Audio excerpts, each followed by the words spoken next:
Hi, hello, Passive Pixels, me, Edwin, that Dorian, whatever. Look, we were already starting to talk, so it's like fuck it, we'll just fill time. Anyways, we're gonna start off with bitching. There's a website. It's called Grove. It is Universal's website where they sell stuff. They sell Blu-rays, 4Ks.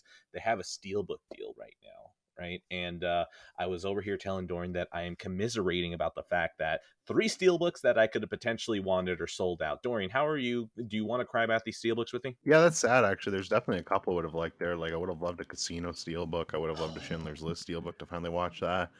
Uh, like on that picture itself, I would have totally grabbed that Scarface one. So Oh definitely, yeah, you're right. There's definitely a some missed Scarface one. opportunities there. Wait, actually, I think if is the Scarface one actually sold out or not? Because I feel like that is one that it is in stock. If it isn't stock, then if you can get that for me, I'd appreciate it Yeah, because I do want that one. absolutely. Yeah. The good thing is that okay, God, you know what? Grub, sponsor me, okay? I like your product, and I will happily shill for you. So let's make this happen. Anyways, Grub, free shipping, awesome. So those $6, those are $6 you're paying, man. Like taxes, who cares? So It's actually a really good deal. oh, dude, Grub is awesome. By the way, GRUV, Grub. It sounds like it may be like a Slavic, uh, Eastern European website that's probably going to scam you. It's just a bad name, but it's a good website. Yeah, I don't know So what's up with these like terrible named like Steelbook sites like Zavi. Zavi's another fucking terrible one. Like it I sounds don't. like I Yeah, don't get that one either. yeah, no. Zavi just sort of. Is there anything that I can come up funny enough to say? Zavi sounds, you know what? We're just gonna not even go straight comedy. It just sounds made up. Like it just Yeah. sounds like, hey, where'd you get that steelbook from? I got it from Zavi. It's like, oh, dude, if you don't want to tell me, that's okay. Like you don't really have to lie to me like that. So, anyways, I proceeding to payment. But yeah, it makes me sad because the casino steelbook Oh yeah, the casino would have been great. Honestly, I've wanted one of that for a little bit, but that yeah, is it's a a shame. reprint one that they used to have at Best Buy that sells for like 40 or 50. Mm. $9 steelbook in 4K. You really can't beat that price. That's insane. In 4K too. Like that's crazy. Schindler's List $13. Oh my god. Yeah, I would have blind uh, bought that. I would have easily blind bought that because I haven't seen it yet. So that's the yeah. thing. I haven't watched it in however long, so I probably would have bought it and then sold it to you half off when I realized I like this, but I don't want to keep it in the collection. Yeah, true. Oh well, that works sometimes. I apologize to the nation of Israel that I would not keep the Schindler's List 4K Steelbook on my shelf. I apologize in advance, and that's the only thing I apologize for. I've probably said other stuff that I should apologize for, but I'm just going to double down and say that I meant it even more. Don't worry, Um, Mac will be more offended than the entire state of Israel. Mac do be getting offended by my shelf choices. But then again, remember, the shelf is not quality, it is just what I like. I will reiterate this and just know sometimes we like bad stuff. Look at how many people are still in abusive relationships and don't tell me that's true, okay? Um let's go into a list because I feel like we've wasted enough time. Okay, the entire show is a waste of time, granted. Yeah, true, But true. but even within wasting time, there can be wasting time. So I'm gonna go ahead and get my list out of the way because, man, we're in a famine over here. I went to Costa Rica, and that was like an entire week off. And not gonna lie, I'm not gonna include the toucans that I saw over there and listening to monkeys at 7 a.m. Okay, so we're gonna be talking about Raging Bull, Infamous 2, Sly 1, Mario 3D World, The Wedding Singer, Sly 2, Infamous Festival of Blood, and The Goat Resident Evil 4. Dorian, give me your list so I can take a quick nap. Yeah, enjoy your nap. So I got 999 Vampire Survivors, Stray, Persona 3 FES Edition, Love, Death, and Robots, Yellowstone, Resident Evil, the TV series, Raging Bull, The Color of Money, Gangs of New York, The Aviator, Brokeback Mountain, Dial M for Murder, Oslo, August 31st, Cure, Personal Shopper, Where the Crawdads Sing, Nope, Red Rocket, Cruella, Ambulance, A Scanner Darkly, and Naked Lunch. Oh my god. Okay, you're going to be taking the lead here, and then I will be like, yeah, that's enough, cut you off, and then do my own thing. So go for it. Well, I'm actually gonna do something. Well, not completely unexpected, but I mean, whatever. I want to get like the banger out of the way and just fucking get going. So I'm gonna Okay. start right away with the Scorsese block because I want to get into this shit. First off, So before we've we got do this, You Okay. know how I totally lied to you and told you that I was going to try and sneak in 2 movies as buzzer beaters before we recorded, and Yes. then naturally the entire near community was like, "Why is there a fucking door in a church that we've never seen before?" And that basically took away my entire day that I planned to watch a movie because I need to figure out what is this in this fucking church and how do I get in this church, okay? If I told my parents that I was seeking a church, I'm pretty sure they'd be so happy, and then I would give them context, they'd be so disappointed in me. Anyways, the 2 buzzer beaters that I was going to try to watch, one of them was going to be Gangs in New York, Yeah, and the fair. other one was going to be Taxi Driver. That's unfortunate, but Yeah, that's okay. I So still here's want to watch them soon, though. I mean, I don't blame you. Good movies. Mhm. So yeah, so Scorsese block here: Raging Bull, The Color of Money, Gangs of New York, and The Aviator. I'll do Raging Bull last since we both have that one, and kind of start at the top here. So, The Color of Money. So I watched this for the first time. Give me a second here. I'm just gonna pull up a little bit of info on it. There we go. So, The Color of Money, 1986 Scorsese film. This is starring Paul Newman and Tom Cruise. It's also got Mary Elizabeth Mastronino in there, who was the sister in Scarface. I hadn't actually seen her in anything else, so I didn't even really know if she had like a big career or anything. Mhm. So that was interesting. I was like, oh, I recognize you, and then I had to look it up. I was like, oh yeah, you were in Scarface. This movie's interesting. So it's a sports movie, which I guess Scorsese's done a few of them. It's all about pool, and it's about like basically a mentor guy, like basically teaching this kid how to like hustle people at pool and go across the city and do that until he could hit the big times and kind of be in the big pool championships and stuff. I mean, as far as Scorsese goes, this isn't great. Like, this certainly isn't up to like the excellence of some of Scorsese's other work, but this was still pretty good.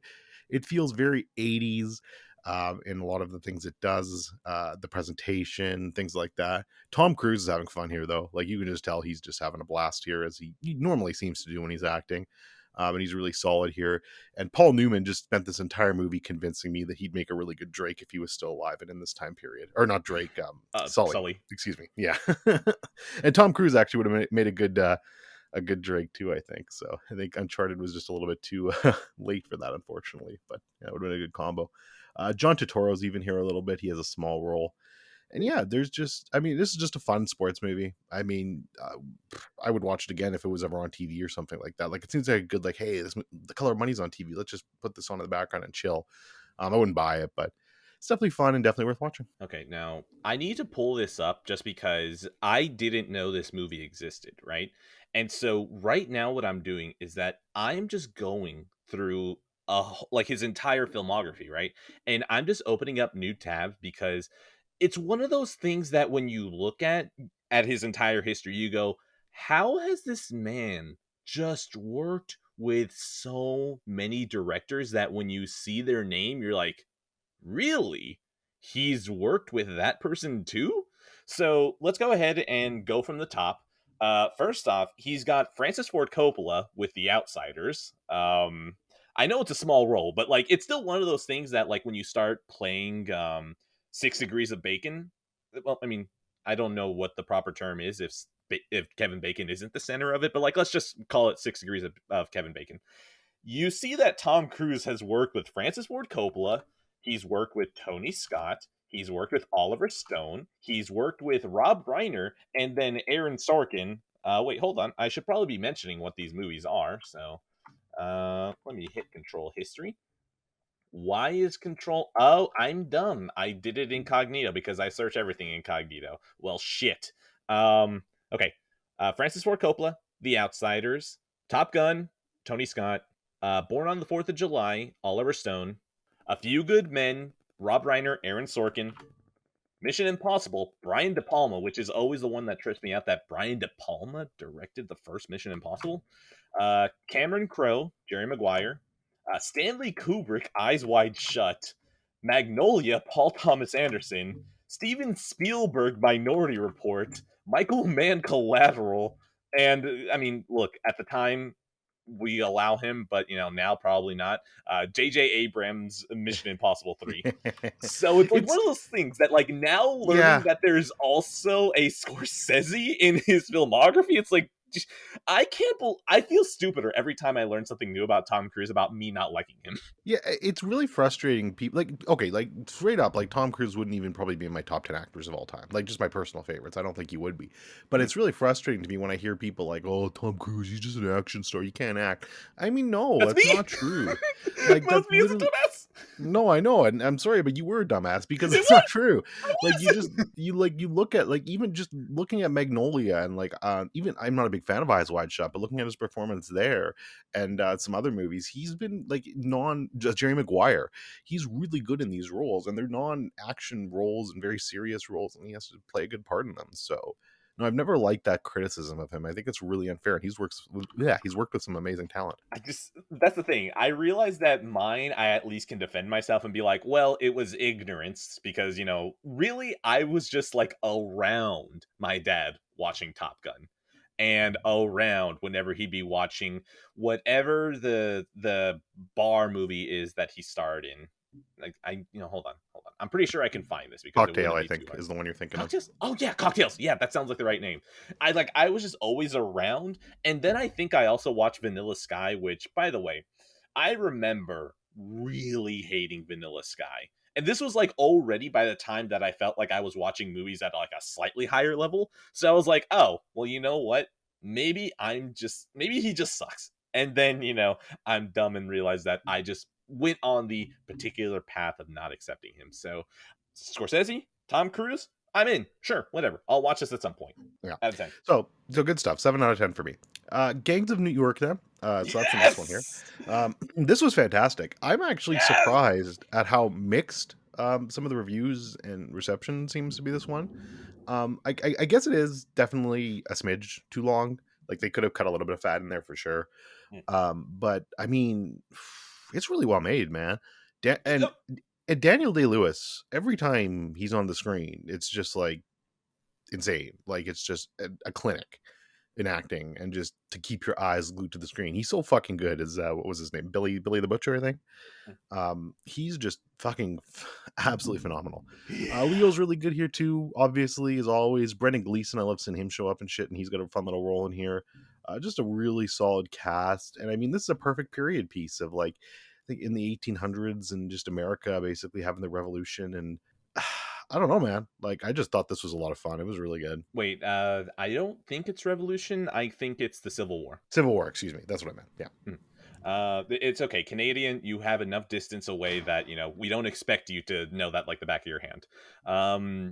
Yeah, I actually it's been a while since I've watched it. So, grain of salt if you want, but I just really remember vibing with this movie. And this is even before like I knew who Daniel Day-Lewis was. I remember just watching it on IFC, which, by the way, again, shout out to IFC for being a channel that basically just would show movies. Like, it'd have commercials, but the movies would have no content cut out. So I basically got to watch this movie straight up as much as possible. And man, oh boy, the name is Billy the Butcher, right? Yes, Billy the Butcher, I believe. Yeah. God damn, Billy the Butcher is so fucking cool. I He's love awesome. this man. There is nothing that this man can do wrong, and even when he's doing wrong, I'm just like, but you got that mustache and you got that top hat and you got just the way you speak. I don't care what you do. I'm in your camp. This is I had to. Oh no, I'm cutting that out. I'm cutting that out. I will drop a beep on that because that's still too close to a spoiler. Do you agree with me on that? What part? What I really just said. Whatever. No. Executive decision. I'm just censoring that. All right, fair. I love this entire man's just. Look, I hate how played out the word is now, but his swagger, just the way this man handles himself. This man knows that he could just take out anyone. He's powerful enough that if someone actually literally could take him physically on, the entire just New York City would fall on top of them. So I love this man so much, and he carries this movie. I honestly think that even though Leo puts in a great performance here, and that thunder, I wonder if that's going to show up in the recording. I think I heard that. Oh, sick. Hell yes. Yeah. You see, that's the thing. When you talk about Billy the Butcher, the it's called the environment notices. Cameron Diaz, she on the other hand, this is probably her best work, I think.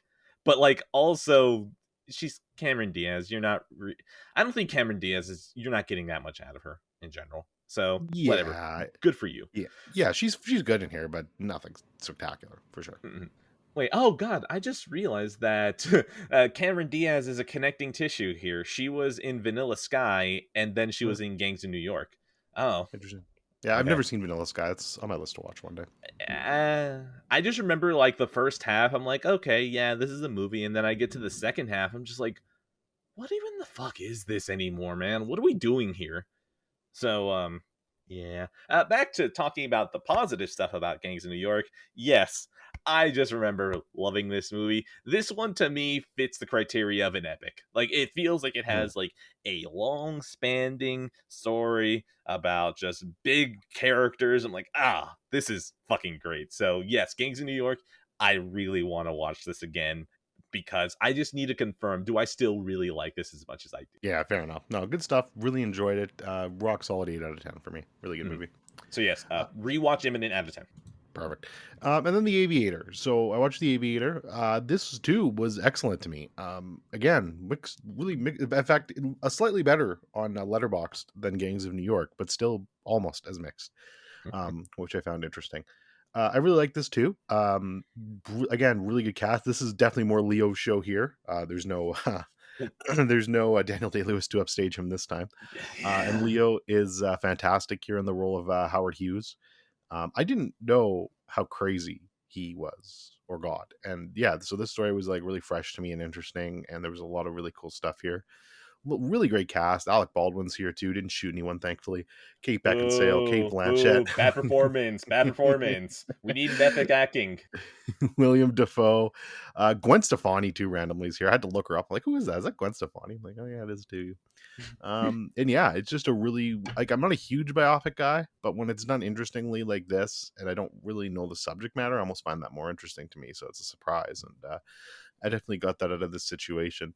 So this was definitely a really fantastic movie in my view. All right, so Aviator. I've definitely watched this. I've absolutely watched it, and because like these two movies were like big staples on that same channel, IFC. I know I've watched it, but I just can't remember anything besides Leo just furiously washing his hands. Like that's all I really remember. That scene's rough. Yeah, it's a really fucking good one. Yeah. So a large part of me just wants to watch it again just so I can actually remember it, but I don't remember, hating it. So yeah, I'm gonna go ahead and give it I trust Scorsese. Why would I doubt this out of 10? Yeah, another rock solid 8 out of 10. I mean, Scorsese just really rarely misses. So yeah. Hmm. And then there's a little movie called Raging Bull, which I believe we were first time watchers together on this one. Oh, Yes. okay. Wow, what a film! What a film! Yeah. Good lord, you want to start? You can go ahead if you want. First off, what a picture. What a Mm, picture. mhm. Let's just do this because I don't really want to handicap myself. Let's just go right into spoilers. We're both like super positive on this. Watch this. What's wrong with you Yes, if you don't watch it? What's the matter with you if you don't watch it, right? exactly. Yes. Okay, you know what? So let's just get that out of the way. That's gonna be my score. What's the matter with you if you don't watch it out of 10? So 3, 2, 1. I knew that we were watching a movie about a person who you definitely shouldn't like nor look up to, but it was pretty cool getting to the end and realizing that no, you are right. You're not supposed to like him, but it's okay. The universe doesn't like him either, and he's done this to himself. Holy shit. By the time you get to the final scene, right? I love the way that the beginning and the ending just complement each other. I love that the beginning opens with him just smoothly, beautifully just shadow boxing in the beginning, right? By the way, shout out to the black and white in this movie. It's gorgeous. I'm saying this shit watching a Blu-ray and you're over here watching it in a 4K, so I know you get to praise that even more. But just the shadow boxing at the beginning, and then you get to the end and you just see Robert De Niro, just Jake LaMotta looking at the mirror and just having the saddest boxing you've ever seen in your life and just this shadow of a shell of a person. It's one of those things that would be heartbreaking if you don't just think immediately he did this to himself and he deserves every bit of it. I love this movie. I really do. A large part of me is thinking that I'm very positive on it, but it's also something that I'm not immediately like, yes, throw it onto my shelf. So what I see myself doing is that I'm gonna let go of the Blu-ray, and there's gonna be one day that I'm like, I kind of want to watch it again, and I'm gonna buy the Criterion. And uh by the way, the shelf now. The shelf, I recently added Goodfellas. Just immediately, we're throwing it in there. I don't need to question it. The shelf is now full again. So cuts are going to be happening. And Raging Bull has a good chance of making it whenever I get the Criterion. So that is my opening spiel. I toss it to you. We wait on bated breath to see what gets cut out to make room. Honestly, I've been looking at the How to Train Your Dragon 2 and 3, and I'm just like, I haven't watched you guys in a while. I'm wondering if you guys might be getting knocked out soon. Yeah, I imagine that's what you'd probably do. Just kind of pick something you haven't seen in a while, and be like, okay, time to reevaluate your chances. Yeah, there are just some movies there that I'm just always looking at. It's like, you look like the weak link. I think the most recent weak link that like kept floating in and out was Game Night. I was like, I really like Game Night, but also like, if anything else comes in, you're probably the first one to get cut. Yeah, fair. Mhm. Raging Bull. Yeah, so I watched the 4K Criterion, which was just released. Which shout out to that cut, man. Like, holy fuck. It's actually not Dolby Vision. I was about to say Dolby Vision. It's not. Mhm. But it actually doesn't really need it. It's so spectacularly done. The black and white just looks incredible. It's an amazing 4K rendition. They did a great job with it. I think it's actually the first 4K cut that was ever existed for this movie too. So that's pretty cool. Yeah, this movie's really fucking great. Like really, really fucking great. And you kind of set it up perfectly. Like you kind of start the movie and you see this young boxer who and you kind of you like him at first. Like they do a good job of bringing you into his world. He's a little bit arrogant, but like he seems nice and has a good heart. And then it just kind of keeps going, and you kind of see how. Does he? I think at the start he does. I think at the start he Mhm. does, because you kind of like he meets the girl and he's nice to her and he takes her on a date. And I mean, I was tricked at first, anyways. I didn't think he was a complete buffoon at the very start. Okay, But because very like quick. the very Sorry, go ahead. beginning, no, no, okay. So at the very beginning, I just kind of took him as like, okay, you're not like the best guy, but like you're okay. I was never like, this is never a person I'd want to be around. Like even at the beginning, it's just someone that I'm like, okay, you kind of know that you're good, and you're a little bit cocky with it, and then he just progressively gets worse. Yep, I agree. He definitely does. He gets a lot worse real quick, and I feel that there's a lot of how do I put it? There's a lot of it just it goes so quickly, like how obsessive he gets with his girlfriend and how crazy he starts to treat regarding her. And there's just a lot of insane stuff that goes through his mind. He's obviously got mental illnesses, but this obviously Yep. takes place in an era where mental illness is not a thing. So I he's mean, just going no, to keep it's just like boxing. you smack them in the head Yeah, after they have 12 concussions and just be like, "Hey, what's the matter with you? Get back out there." It's like, yeah, "What?" and obviously the boxing isn't helping. Like him getting his head caved in on a late nightly basis. But yeah, it's just tragic, right? And you're right, though. You don't. It's hard to feel sorry for him, and he just gets what he deserves. By the very end, he's this fat, like owner of like a gross nightclub. He's groping and kissing underage girls, thrown in jail. God. And it's like, oh my god, man, like you're a scumbag. You deserve this. Dude, you know what's insane is that so like I am a, here's the thing. I realize that I'm a rare person that actually reads the credits at the beginning of movies. By the way, if you are a person who is like, "Well, it's not rare. I read the credits too." No, no, no, you don't realize we are the rare people that do that. Okay? You are included in the rarity. Anyways, reading the credits, it was like, "Oh, consulting done by Jake LaMotta." And I was like, "Wait, whoa, whoa, whoa, whoa, whoa." Like by the time that we got to this scene where they're like the girl is 14, I was like, wait, you're telling me that the actual Jake LaMotta was like, yeah, can you just present this as worse as possible? Cool, thanks, Scorsese. Do what you want to do. Like it's one of those things that it's like this man definitely got hit in the head hard that probably caused all these problems. But then you just realize that the after effects is probably what led to this movie. So at the end of the day, I think it worked out for the best for everyone, you know? Yep, I agree with that. I definitely do. I think, man, That's so fucked up. it is. Look, thanks for risking your entire life so I can watch an almost 40-year-old movie like after you've already gotten all this just like CTE. Thank you so much for that. Yeah, God bless you for paving the way, you fucks. But yeah, like, oh my god. The moment Cinematography is just incredible in this movie. Yes! Like, it's so fucking amazing. I really do think that it Did just becomes more impressive whenever a movie's in black and white, just because it Yeah, I agree. feels like you have to be so meticulous with the lighting to get things the way that you specifically want it.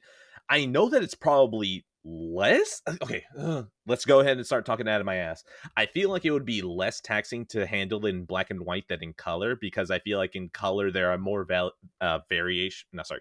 There are more variables you have to worry about in color with lighting that I imagine that shooting in black and white might actually be a little bit easier, but still, whatever, okay?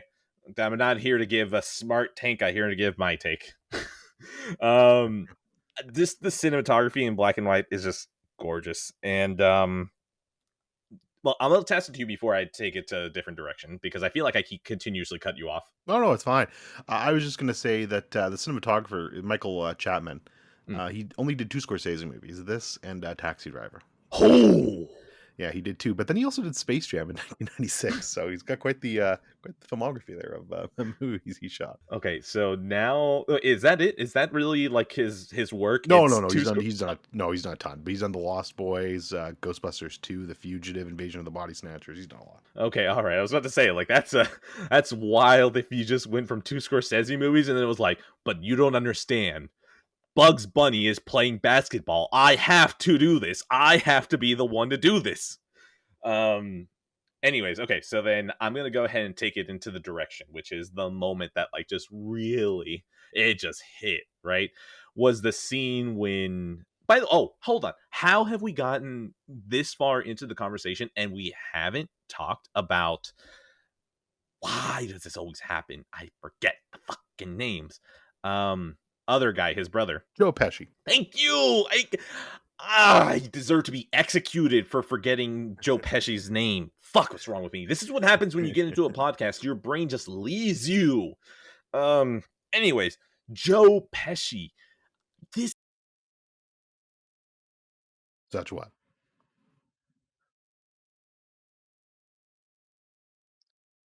Lou? You ever been given just a complete message from God that you should stop what you're doing? Is that it? I assume that was God saying, passive pixels must end. Why must you keep doing this? Now, here's the thing. I don't know exactly what the audio sounds like because, I'm in the middle of recording this. Anyways, thunderstruck. And then basically God said, you don't get to praise Joe Pesci, okay? I have something saved for him. Don't say what you're saying. So will I keep even what I'm saying in here stitched in? I don't know. I'm just saying this so in case if I need to, then now we have a bumper. By the way, this is how editing works. I say all of this because, this is how it works. And now I'm basically going to segue back into talking about Joe Pesci. If it works out, cool. If it doesn't, you'll never even hear this. Or maybe you will. I don't know yet. Joe Pesci, this man's performance, oh my god. You just always usually know Joe Pesci as the Napoleon complex murderer. And like even in like Home Alone, he was hired for that job, right? And just in this movie, he is a brother. He is a guy that he is there for you thick and thin, and he's just one who is constantly being given shit by Robert De Niro, just constantly. And then it all just culminates into this moment where Robert De Niro is just so lonely, and he catches a glimpse of his brother, and he's just like, hey, it's me. And he's just like, okay, all right, cool. All right, that's fine. And he's just so excited to see him. And Joe Pesci's just like, dude, can you just get away from me, please? And then he just lies to him. I'm so convinced that that phone call never happens. He just goes, yeah, don't worry, I'll call you. I'll call you. And I am absolutely sure that he doesn't call. He just will No. try to avoid him. He wants nothing to do with him. And it's one of those things that's like, you deserve this so much, but it doesn't mean I don't understand why this is super sad. Yeah, same. No, that's a heartbreaking moment for sure. And yeah, Joe Pesci's really good in this. He's Yes. definitely against the type of character he normally plays too, which is nice to see. A lot of heart here, and he's just like really like he cares about his brother Yep. until he just loses it. Like he just can't take it anymore because the brother's jealousy about how, oh, you're sleeping with my girl, you're sleeping with my girl. That He's like, you're a shit. fucking idiot. Oh my Like you're god. you're a moron. It's that scene is just like, oh, especially when wait, he knocks out his wife, right? Yes. Yeah, no, it's one of those things that like you just know something like that is in the cards. And when it happens, you're like, ooh, oh, okay. Like I'm actually kind of shocked that throughout his entire history, he didn't kill anyone in the ring. But like there was at least one fight where it looked like, oh, you killed that man. Yeah, like which we haven't even talked about, but the boxing scenes in this movie are really effective and well made, and they're very vicious compared to other sports and especially boxing movies that I've seen before. And yeah, it looks like there are times in this movie like, oh man, you're just gonna kill Mhm. him, and I mean, you're surprised he doesn't, Yeah. honestly, because Raging Bull, it's a perfect title for the movie, Dude, right? the boxing scenes, like this is one of those things that what I love is that the rest of the movie is handled normally. I'm not saying that like it's shot, like default. I'm like it's very well shot. But when you get in the ring, there's this elevatedness. Like Scorsese, the way that he handles boxing in here, it's like what you imagine what Greek tragedies feel like well, okay, maybe not Greek tragedies, maybe more like Greek gods or like myths or like legends. Like if you imagine something like that, that's how Scorsese handles the boxing fights, and I love it because there is just so much beauty in the way that he shoots to something that is so inherently brutal. Like the time whenever like Jake LaMotta just like is getting his ass handed to him, like it's so brutal, but the way that they do it is just shot so like just you're just drooling over all this cinematography that it's just like, oh, like how did you accomplish this? This is so fucking good. This is what 1980 on the dot, and then you still have more of a career ahead of you. How do you do this? This is why you are the god. I mean, yeah, that's why Scorsese is like kind of just a lot of people's goat, right? Mhm. Like, I mean, the guy just doesn't miss that much, and the fact that he's doing shit like this in the 70s and 80s, it's just, and then is consistent and still making movies that good in the 2000s, it's just insane. Like, it's just stupid. Yeah, man, I feel really bad because like this was so of course the way that my table of contents goes, like usually the thing that I watch the soonest is there, and then at the end of the list is the most okay, sorry, the latest thing is fuck, the thing that I've had the most distance from is usually at the beginning of the list, and then the thing that I've had the most recently is at the end of the list. So I feel super bad right now about Raging Bull that I feel like there is so much more I can talk about this movie, but I just don't feel like I remember enough of the small details to be able to just dive right into it. But man, Yeah, well, and I mean, it's another one of those movies you could really just we could easily do a fucking special episode yes, on and absolutely. spend a couple hours on it. But alas, when you're watching 25 things in a thing, you don't have that much time. But yeah, I mean, Raging Bull is an incredible film. It's one that needs to be watched by everyone, I feel, Yes. and it's definitely top five Scorsese for me. So Yeah, it's very if you get filtered by Raging Bull, you're just getting filtered by cinema. Like just the yeah. idea of cinema. Yeah. Like, I mean, yeah. You just if you don't like Raging Bull, you probably just like going to watch comedies, Like and that's fine if that's what you are. But yeah, like, you actually, you don't know what? like Yeah, cinema. I'm very judgmental, but I will just say that, like, if you just are like, I don't really want my movies to just be much. Like, I just want to have something to have on for a little bit and then move on. I am going to judge you in like my Yes. my persona that I like to lean into, but at the end of the day, if that's what you want to do, go for it. Just, Yeah, don't like, I'll understand be. that, but if you pretend to be a Thank cinephile and you. you somehow Yes. don't like Raging Bull, then get the fuck out of here. You Like, then beat you me to you it. don't know what you're talking I was about to say something similar. I was gonna be like, about. just don't ever hit me with like, yeah, I Yeah. like movies a lot. Like you can say I like movies, that's fine. But if you hit me with a lot on there, it's like, okay, that's when we start hitting some scrutiny, okay? Yeah, no kidding. God. 9 out of 10 for me. Scorsese, fucking what a picture. Yeah, I'm thinking that's Kino out of 10. And yeah, I'm thinking that's Kino. Very Mhm. nice. All right, well, let me go through some shit now. Let's get my TV series out of the way here. Mm, So I got three. We'll start with Love, Death, and Robots. mhm. I finished season 3. Overall, actually, this was really good. I think there was only really, let me think. I think there was like 1 or 2 episodes that I didn't really love. There was like a really quick, like 8 minute, like stop motion kind of zombie one that was kind of stupid, Hmm. but it was really quick, so it was over. And there was like just kind of like a boring.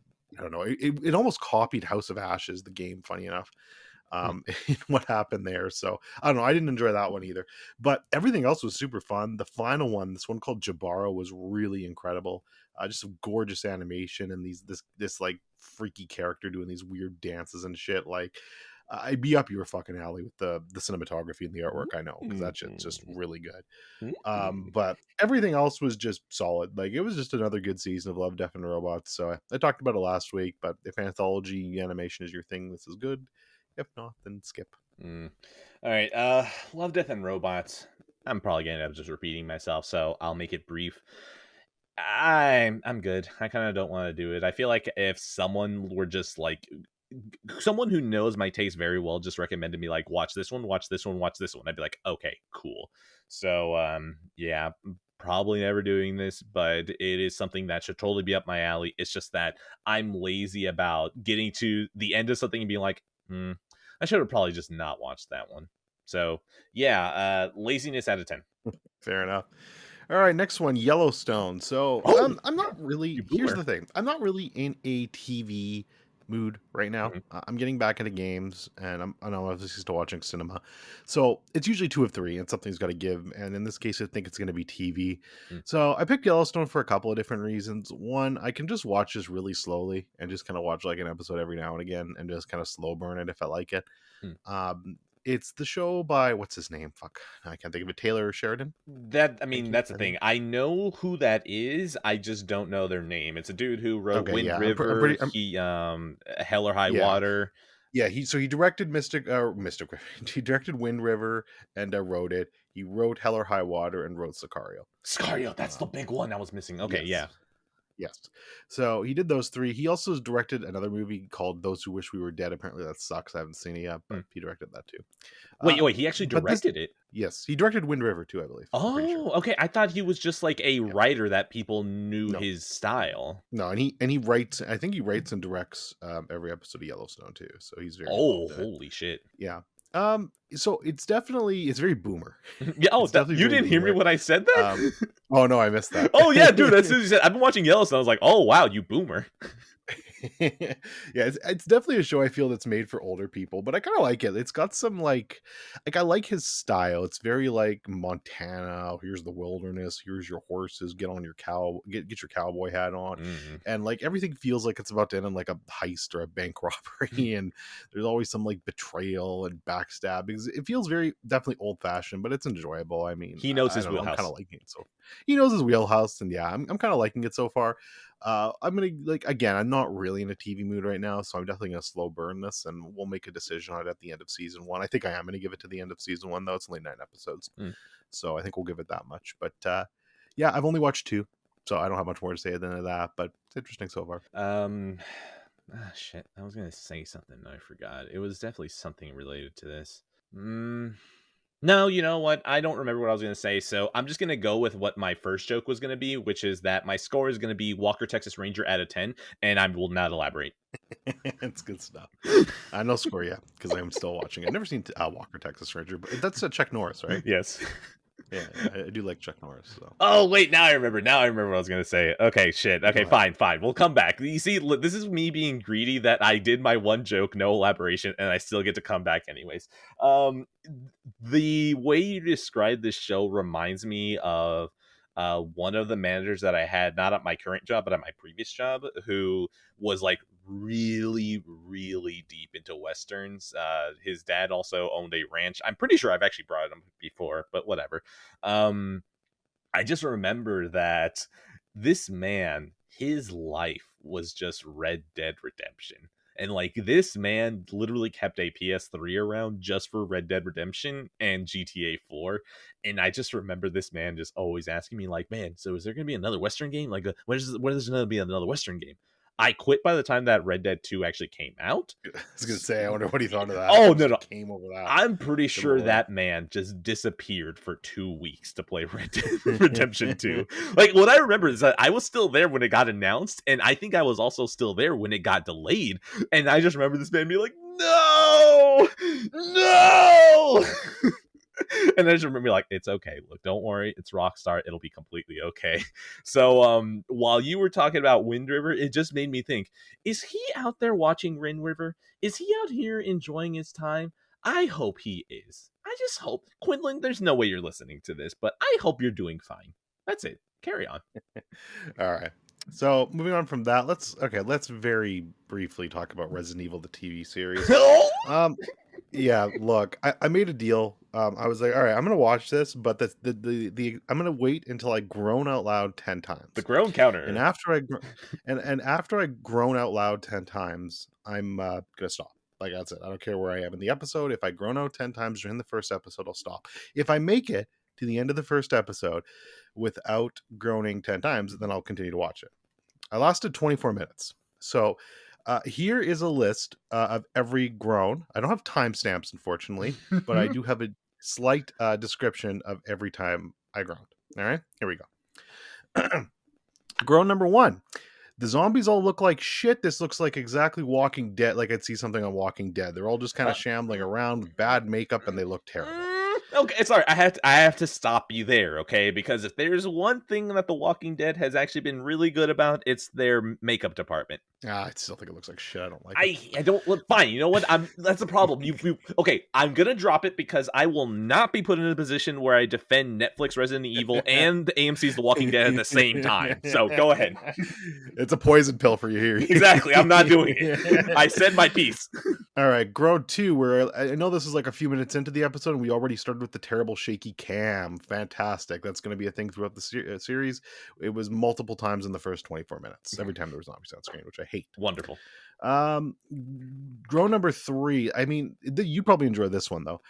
Right away, we get this horrible cheesy action sequence where she leads all these zombies into this like giant flaming death trap ring that like shoots around, and it fucking looks stupid. And I was just like, this is dumb. So I groaned. Okay, so that sounds like some Saw shit. Yeah, exactly. Which is why I said you might like. Wait, by the way, you said she. Is this a character we're supposed to know? At this point, no. We have no idea who she is. Okay, do you learn who this is? She's just some girl. What's that? Do we learn who this is? Is it an important person? Tell me it's Jill Valentine. Yeah. I mean, no, it's not. It's I forget the character's name, but we do flashbacks to her at the start. So it's not a known person. No, it's no like there's as far as I know, the only person we know is Wesker that I saw in the first 24 minutes. Oh my fucking god, how dare you? Just capitalize on it. Just do what fucking Resident Evil Welcome to Raccoon City did and just fucking fan fiction it with all the characters together. That would have been good. Grown 4, the CGI was fucking horrendous. Like horrible. This big fucking slug zombie thing comes up. It's not a creature I recognize from Resident Evil. It looks like something new, and it looked horrible. So it was shit. Grown number 5. Allow me to put on my Republican views here for a second. But of course, we get the flashback to the and they're all black, by the way. Like it's what's his name playing Wesker. I can't think of his name? Fuck. That you see, Great this is what actor. happens. Fuck me. What's his name? He was The he's in Cabal all those- on Mars. Yes. Yeah. You know. What the fuck? Hold on. That's gonna. Keith bother me David. now. Is it Keith David? No. Hold on. Lance Reddick. There we go. Okay. Lance Reddick. Lance Reddick. Look. You see, this is what happens. We probably need to be put on like a firing line, and if we can't name these, there, just shoot us. Yeah, I agree. But yeah, so of course we're like minutes in, and we've just met this this lovely black family, and we get a crack. Oh, we're the only black people in this town. Great. Hold on, that's look. Up... I'm just gonna say that is a joke that South Park made. So I'm gonna say it with the proper context. Let's keep it going. Grown number 6. Then we start getting boy drama. Oh hell yeah! Yeah, so we're getting boring teenage angst in Resident Evil. Hold on. Objection, Your Honor. There is teenage angst in the Naughty Dog game. Neil, I'm fucking with you. Keep going. Sustain, just kill me. Grown number 7. Now, this was a self-realization that this was going to be more like Resident Evil 5 than Resident Evil 1 and 3 because there was no survival horror elements. It was just literally her. Like again, they're jumping back to the future here. It's just her in the desert shooting and killing and bullets flying everywhere and big action. Let's fucking go. There's no survival horror here. We're winning. Grown number 8. Okay, again, we've got boy drama. So I'm just winning. I'm really tired of the boy drama. Why are we doing this again? This is stupid. Grown number 9. Everything looked so like the set design and the costumes were terrible looking. Like it looked cheap and sterile. Yes. The high school looked like something you'd like tell, like if you asked a 5-year-old kid, what does a futuristic high school look like, Billy? They'd be like, oh, it looks like this. And they draw that because it looked just fucking stupid and it made me grow. And just because it reminds me in a way that you'll be happy about, I remember specifically this video from The Onion where it's like, oh, we have an interview with the writer of the Fast and Furious, and they show like a 6-year-old with crayons and they're like, wow, how are you? And he's just like, I show you script, and he shows like a picture of like 2 cars crashing, and they're like, wow, thank you so much, writer of Fast and Furious. So I just like to imagine that's yeah, basically that's good shit. Probably a 6-year-old kid wrote this script too. And then grown number 10, we get this like just this high school like kind of fight where these like 2 kids are fighting with each other. And more drama, and I'm like, okay, yeah, I'm done. This is not Resident Evil. This is literally CW's The Resident Evils. Yes. So I will never watch this again. 0 out of 10. So anyways, I was on that there Snapchat, right? I was on that there Instagram. I don't remember which one. Something that has stories, right? And my wife has some friends, right? One of them, you remember how I was telling you how there's someone who like really likes movies, and then you're just like, ooh, they got questionable taste. This is one of them. And even they like put on their story like, damn, why is this even Resident Evil? And I was just like, oh, okay. If even the normies don't like it, this is going to be glorious trash. So what I'm gonna say is that the score I'm gonna give this is the 14th reason why out of 10. Yeah, 0 out of 10. I don't want to talk about this anymore. And if you talk about it in the future, I will play my Steam Deck while you are. I am so gonna watch this. Can't wait. All right. You could. Let's keep going. Let's talk about... Okay, you know what? I'm just going to throw this here now. So we're going to get into my games. Persona 3 FES.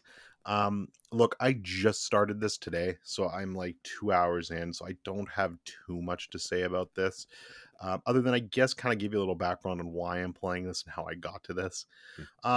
Obviously, I've talked about Persona 4 Golden on this show before during my playthrough, and just my thoughts on Persona 5 Royal and how much I love those games. So Persona 3 has been something I've wanted to tackle for a long time now. My issue was I have a copy of Persona 3 FES for PlayStation 2. I don't really want to hook up my PlayStation 2 and play it on there, though. So that was always my hurdle. I was like, oh, I don't really want to do this. I would really hope they just re-release this. And then Atlas, in their infinite wisdom and glory, did re-release it for next year, but the Persona 3 Portable Edition. Monkey's Paw. Monkey's Paw. Now, I actually will probably end up trying the Portable Edition because I'm curious on it, but from what I've heard, this is the worst version. because it's kind of more like a visual novel almost at times, and like you don't get the full presentation, which I feel is important in Persona games. Yes. But you do get controllable party members, which is good and makes the game Yes. less ragey. But good old modders, I can't believe I'm about to say this. Thank you. Good old modders. Welcome to the right side of history, baby. Let's fucking go. So I got my Steam Deck. I became a disgusting, filthy pirate because I'm tired of Jim Ryan and his bullshit. Yes! And Nintendo and their bullshit. I got a copy of Persona 3 FES. I'm like, you know what? I just might play it on my deck. And then Ryochi, the clown, well, not the clown king, but jester, assistant to the jester himself. No, but that's the thing. Let's the clown. Do jesters have jesters? Yeah, true. That's a good question. Who watches the Watchmen? Who watches the Mac? Yeah. So he mentioned to me that there's a HD texture mod, basically, and he linked me a video that's like pretty easy to install. And included in that mod is not only a widescreen patch, but literally built into that widescreen patch is a cheat code engine that allows you to control your party members. So the biggest downside to Persona 3 FES not being able to control your party members is now fixed. So I've started playing it on my Steam Deck today. I'm a couple hours in. I'm loving it so far, but it's 2 hours into a 80+ hour game. So I'm not going to spend any more time on it than that. You'll be hearing me talk about it a lot on the shows ahead.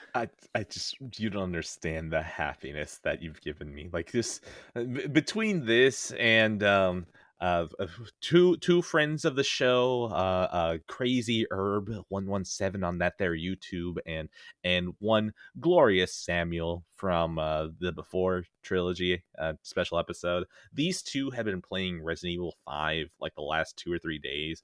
And by the way, Dorian, you actually watched it a little bit. But here's the thing: I'm going to tell you that you should totally check out the stream that they did yesterday. Which, by the way, I think his YouTube name and his Twitch name are the same. So I'm speaking right now on July 28th, the stream from July 27th. The salt that they were having in this game, it just brought me so much joy. And I didn't think I was going to reach a bigger level of happiness. And then you hand me this. And I just want to say, thank you. You see, these modders out here are doing insane shit, okay? Like, I just installed Fallout 2 on my Vita. Why did I install Fallout 2 on my Vita? Because I could. God bless these modders. Look, Atlas, I already gave your money for Persona 3 FES on the PS3, but I'm now going to use this mod whenever I do it. My wife enjoys Persona. She likes watching me play Persona, and that's honestly the main reason why I would want to go back. Which, by the way, speaking of fucking mods, Persona 2, you know how it's 2 halves of Persona 2, right? Yes. Okay. Well, anyways, Persona 2, the first half came out on the PlayStation 1 in America, and that was it. Fuck you, Americans, right? But then they released the second half a couple of years later on the PSP. The funny thing is that the PS1 version and the PSP version, Japan got both versions. So on the PS1, they got the first half of Persona 2, and then they got the second half of Persona 2. On the PSP, when they released it, they got both the first half and the second half. Anyways, modders got the first half of the PSP Persona 2 game translated over to English. I also installed that too. This is what modders do. They see an issue and they fix it. And it's... yeah, sometimes they see problems where they don't belong. Like, I don't think every character needs to be in their bikini and just, like, have a 12-inch dong. Like, I understand that problem is subjective when you get to modders, but whenever they fix it, they fix it. So... God bless that you figure this out, because I will be doing the same thing eventually. God bless mods out of 10. Well, yeah, no score yet. Still in progress, but really enjoying it so far out of 10. Right. Now, speaking of Crazy Herb, I'm just going to jump right into Vampire Survivor. The brain rot. Let's go. Yeah, I wasn't even going to mention. So, okay. You know how you don't mention the multiplayer games you usually play on here, right? Because it's just like the same thing, right? The thing is that like multiplayer games, I will mention them once, and unless like something crazy happens where I feel like I need to mention it again, they usually don't get brought back up. Okay, so this is me with roguelike games. Like roguelike games are kind of my multiplayer games. Like I'll play it and I'll just consistently play it. Like I've been playing Binding of Isaac and Slay the Spire and stuff like that. I'm not mentioning them. They're not on my list because they're just brain rot for me. They're just do a run or two before I bed every night or whatever and just play them. I wasn't even going to mention Vampire Survivors at first. Like I had no plans to. With Ryochi, he gifted this to me generously when I got my Steam Deck back. It's herpes, man. Yeah, it's basically herpes. It's even worse too because Lolly, good old Lollipopper, who will never hear this, but fuck you. Okay, let's be honest though. That's where herpes probably started. Yeah, he was a big fan of this game and kept mentioning it to me. It made me hate it before I'd even tried it. But oh my god, this game is fucking crack, man. It's bad. It's bad, man. It's just the simplest concept you can think of. Like you literally don't push any buttons other than your directional buttons to move. You basically get items and upgrades that help you attack, and you're just basically hordes and hordes and hordes of enemies are trying to kill you for 30 minutes. And your goal is to get as many levels as you can, get as many upgrades as you can, and stay alive for 30 minutes. And you wouldn't think such a simple loop would be so addicting, but good God, it is. It's absolute brain rot crack. And it's the perfect Steam Deck game. Like, it literally feels like it was made for this thing. So, yeah, it's pretty bad. It's pretty bad. Okay, here's the thing. I enjoy a good brain rot from time to time. But the good thing is that there are two barriers of entry. One, sitting at my PC. Let's be honest, okay? I'm really bad about playing games on my PC. Like, honestly, I think the only games that I've beaten on my PC so far are like Halo 1, 2, and 3. I've started Prey. God knows when the hell I'm going to go back. And even Rain on Your Parade, I'm still halfway through and I still haven't gone back. So, like, that's bullet number one. Bullet number two, Steam Deck too big for my bitch hands, and I don't want to spend $600 when I know that my bitch hands are going to filter me out. So I am safe. Modders, if you can find out a way to get Vampire Survivors on the Vita, I may have to quit my job and just go off into the woods with a charger and just accept that that might be my life. So modders, get on it. I would like to see the woods again. I'm going to go ahead and give this a score of brain rot out of 10. Heroin out of 10. Actually, or you know what? Hold on. Herpes out of 10. Yeah, herpes out of 10. That's better. There we go. I still got like 14 things left, but do you want to chime in with something? Sure. Let's go ahead and throw in Infamous 2 here.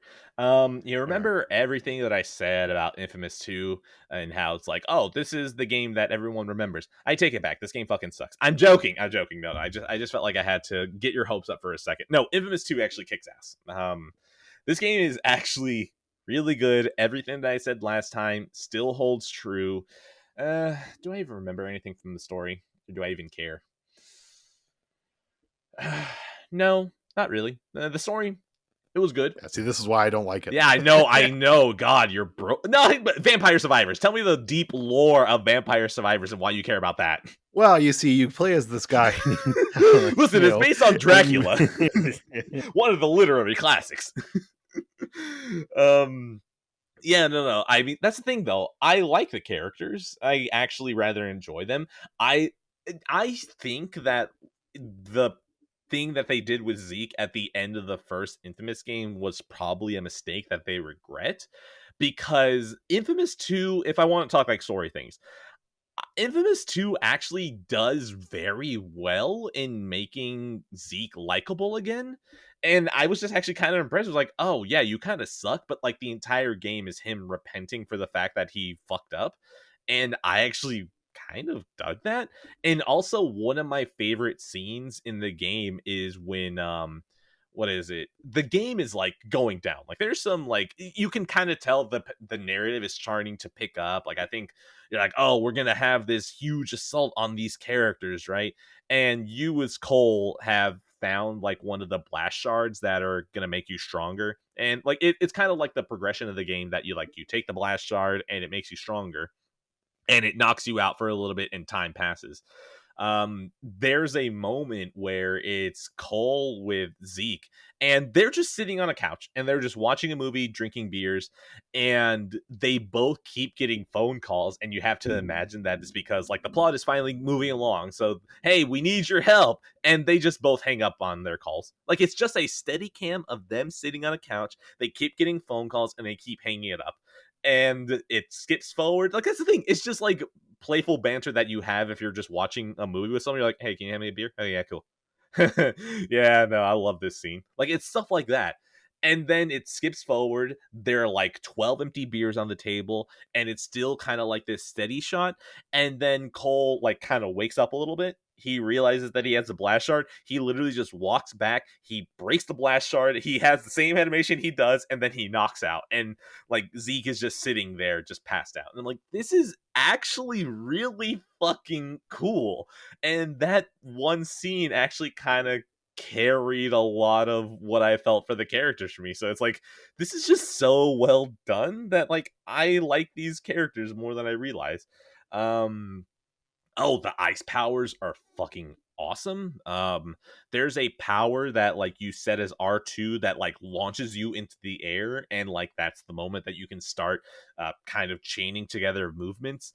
I love that the hover mechanic in this game, when you hover, it actually boosts you up like a foot or two. So, like, not only is it a way to gently come down to the ground, but it's a way to actually increase your height.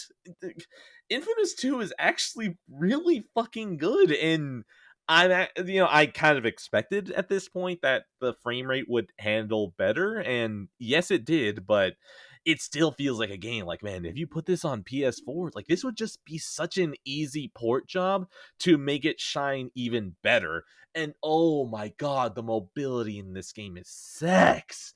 The mobility in this game is just so fucking good. Once you start zooming around and then you start climbing on shit, you launch yourself, like, oh my god, this game is just so good. I'm so happy with this game. I don't like it enough to keep it in my collection because I'd have to then seek out a copy. I was borrowing it from my brother-in-law. So like I'm happy I played this. This is absolutely just a really fucking good game. If there's one thing I want to mention, I brain rotted a little. Infamous 2, and then later on, fuck it, I'll just throw in Festival of Blood in here as well, because what am I gonna wait like another hour to talk about it? Both of these games have user generated levels, and I think Sucker Punch had announced that they were taking that offline. Now, when those go offline, the trophies that are tied to them are going to go away. And I was thinking, okay, well, I'm never going to platinum this game. But the fact that I know that these trophies are about to become super rare, I'm going to go ahead and go for them. So I started jumping into these levels. And it's one of those things that I just forget how shitposty people can be when you give them tools. And it's nice that even in these levels from like 10 years ago or 11 years ago, that people were still shitposting. And it's just so funny jumping into these levels that are so low effort and just so poorly done. It's just so entertaining. And of course, I brain rotted even further because I started searching level names that were like easy trophy. So I would go in, and specifically, there's one in Infamous Festival of Blood that made me crack the fuck up, where it's like easy trophies, and it just drops you in, and you are surrounded by like 30 of the biggest enemies in the game, and you're like, oh no, I'm gonna fucking die. And then the level ends, and it's like, congrats, you survived. But the thing is that you're still in control for a little bit, so you just see Cole get fucking annihilated, and you die. And the game's still like, no, you completed the mission. It's okay. So, yeah, the user generated, fucking just comedic. Moving on to Infamous Festival of Blood. Festival of Blood, I remember this narrative way more, and it's probably because it's shorter and because like this is the undead nightmare of Infamous 2. Like, this is just, look, we're gonna let her hair down, whatever, you don't need to think about this. The opening of the game has you being turned into a vampire. I love the Halloween aesthetic that it has. I love that your lightning basically turns orangish, like that perfect Halloween orange. Like, by the way, I love that the mechanic of you know how you walk around, you're collecting the energy by sucking it out of things. I love that they introduce vampire powers, and the way you get it back is by sucking people's blood. as soon as I realized that was the mechanic, I went fucking insane and just started treating all these people like fucking Capri Suns, and I was a thirsty, fat 6-year-old. This was incredible. I just started walking around, I started like, yeah, and you see all the enemies running away, and any enemy that ran away, I immediately chased them down and sucked their blood too. It's funny because, like, I did this for, like, probably 30 or 40 people, and then I was ready to stop, but then I realized that the game's like 40 out of 100 until you get a trophy. And I was like, well, I'm still having fun. I could probably suck the blood for 60 more people. And so I did. So literally, it's like the first trophy you can get in the game, and then the second trophy is suck 100 people's blood. And I love it. I don't know. There's just something about the animation that's just great. But yeah, Festival of Blood, small little bite-sized bit. Infamous 2 and Festival of Blood, both of these, they're great. They're great. They need to be ported to a console that, you know, actually understands what the internet is instead of like vaguely understands it as a concept. So, Dorian, go ahead and shit talk Infamous 2, and then I will ask you, have you played Festival of Blood? No, I did not like Infamous 2 enough to play Festival of Blood. I'm still, you know, not very pro DLC, although I'm a bit softer on that these days, but definitely back then I was like, yeah, no, that's not fucking happening. But yeah, no, Infamous 2 was just more of Infamous 1 to me. I mean, the game's fun at times. I think there's some good stuff there, but the story and the characters, I just could not care less about. And that's why I think I've never really dug Infamous as much. You've still got the really same shitty morality choices that I don't enjoy. They're so good. They're so good. Humorous. They're humorous, but they're just, I don't know, man. They're just not for me. So I definitely didn't play Festival of Blood. I will never play Festival of Blood, and that's why whenever people are like, "Oh man, I want, we need to bring back Infamous to PS4 or PS5," I'm like, I don't care. Please don't waste your resources on that, anyone. Dude, imagine throwing Cole into a World War II situation. He's just like, if I help out the Allies, I can definitely become a war hero, come back and be knighted for my mission. Or I can side with the Nazis and just start destroying Jews. Like, I love how huge of a morality swing at any moment Cole has for those big moments. It's so asinine that it circles around to being so entertaining. I love it. Something, all right. Anyways, I'm not going to recommend you Festival of Blood. What I'm going to say is that just watch some gameplay for it, or like random cutscenes, because I know that you really like Halloween and kind of like a bit of a horror aspect. I actually think that the art of Festival of Blood is something that I know you would dig, and if someone just literally ripped that and put it into a game that you could care about, I know you would dig it. Fair enough. I might watch a YouTube video. Actually, you know what? Hold on. Wait 1 second. Oh, we get a live reaction? Well, not quite. Hold on. Okay. What's it called? Festival of Blood, right? Yes. Okay, 1 second. Yes. There appears to be a DSP. This is how you don't play Infamous 2. I will watch that. Fucking God. So I will watch that at some point, and that'll be my introduction to it. Rule 34, if it exists, there's porn of it. Rule 35, if a video game exists, there is a DSP playthrough of it. True. Big fact. All right. I'm going to go ahead and give these both a score of port it to PS4 out of 10. I'll give it, I was blocking, out of 10. All right. Back to me then and my 1,000 things. Let's talk about 9 hours, 9 persons, 9 doors. Oh, really? That's otherwise the name. known as 999. Okay. This is by Kotaro Ichisoki and Kotaro Uchisoki. Or that's the same person. Excuse me. Who's the other guy then that did? I don't remember. But anyways, him and another guy. They did the the Nirvana, the Somnium Files. Yeah, the Somnium Files series. This is his first game though. 999. Visual novel, very, very staunch visual novel. Very older game. It's from 2000 and, well, actually it's not that old. It's 2009. It feels older than it plays though. I'll say that. It definitely feels like almost early 2000s. In a lot of ways. It was a DS game originally. It's been ported to a bunch of shit now. Yeah. So this is also known as the Nonary Games. If you buy the new version of it, it comes with this and then the second game, which is Virtue's Last Reward. This game's pretty interesting. I feel like... first of all, I'm positive on this game. I think it's pretty good. It definitely gets better as it goes. There's a lot of interesting things here, even though it's dated in the art styles. The art style is pretty bad in this game. Like that's probably one of my least favorite things. I just didn't like the art of this game, but I mean, whatever, I can get over that. And a lot of the escape room like puzzles, I feel like appeal to certain types of people, like where you kind of got to bust out the pen and paper and start doing shit and figuring things out for yourself. I'm not as into that.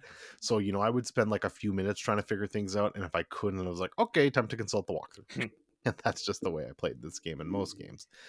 But yeah, the characters and the story, not even so much the characters, like the characters are pretty solid here, but it's a story that's really interesting. You get this really pure sci-fi story out of this. And I know we joke about the weeb trial and shit, but I legitimately don't think this is a weeb game at all. This reminds me a lot of what the fuck is that game? 13 Sentinels, where it's just you kind of get some weeb like aesthetics, like some of the art style. It's a little bit like left over from that, but the actual story and what you're getting is just really pure sci-fi, and it's pretty cool. Like the story was really interesting. I dug it. Unfortunately, I just didn't quite connect with the gameplay as much as I would have wanted to, and that's where it kind of let me down a little bit. I've heard the sequel kind of improves in a lot of different aspects. I don't know about the gameplay so much, but at least the story's like a lot more interesting. The characters are more thought out, well thought out and better. It's a lot longer though, so we'll see. Like this took me about 10 hours to beat, and I know the sequel, Virtue's Last Reward, is like almost 40. Cool. So we'll see if there's enough. Yeah, we'll see. We'll see how they justify that massive time increase. But this was good. This was really good. I enjoyed my time with it. It's really cool to see like a hardcore kind of sci-fi story that deals with shit like just really deep philosophy shit and stuff that you don't normally expect to see in video games. Like, I mean, we're talking about fucking morphic resistance fields and shit like that. I'm like, what the fuck are we talking about here, man? And this is all, I guess, based on real stuff. Just stuff that I don't fucking know anything about. So I'm like, oh man, this is kind of cool. Yeah, it was really well made and well done. All right. I was very just like I want to say it was like maybe admitted into you talking about how the gameplay sucks and the art style sucks. I was like, all right, well, let me grab the Vita that's never going to see the light of day and just start uninstalling these. But then you see, the thing is that you said 13 Sentinels, and I was like, you know what? I actually did love how wild it was that 13 Sentinels, just every single time you came back to the plot, it would literally just reframe everything you already knew. So I was like, ooh, I'm kind of back in.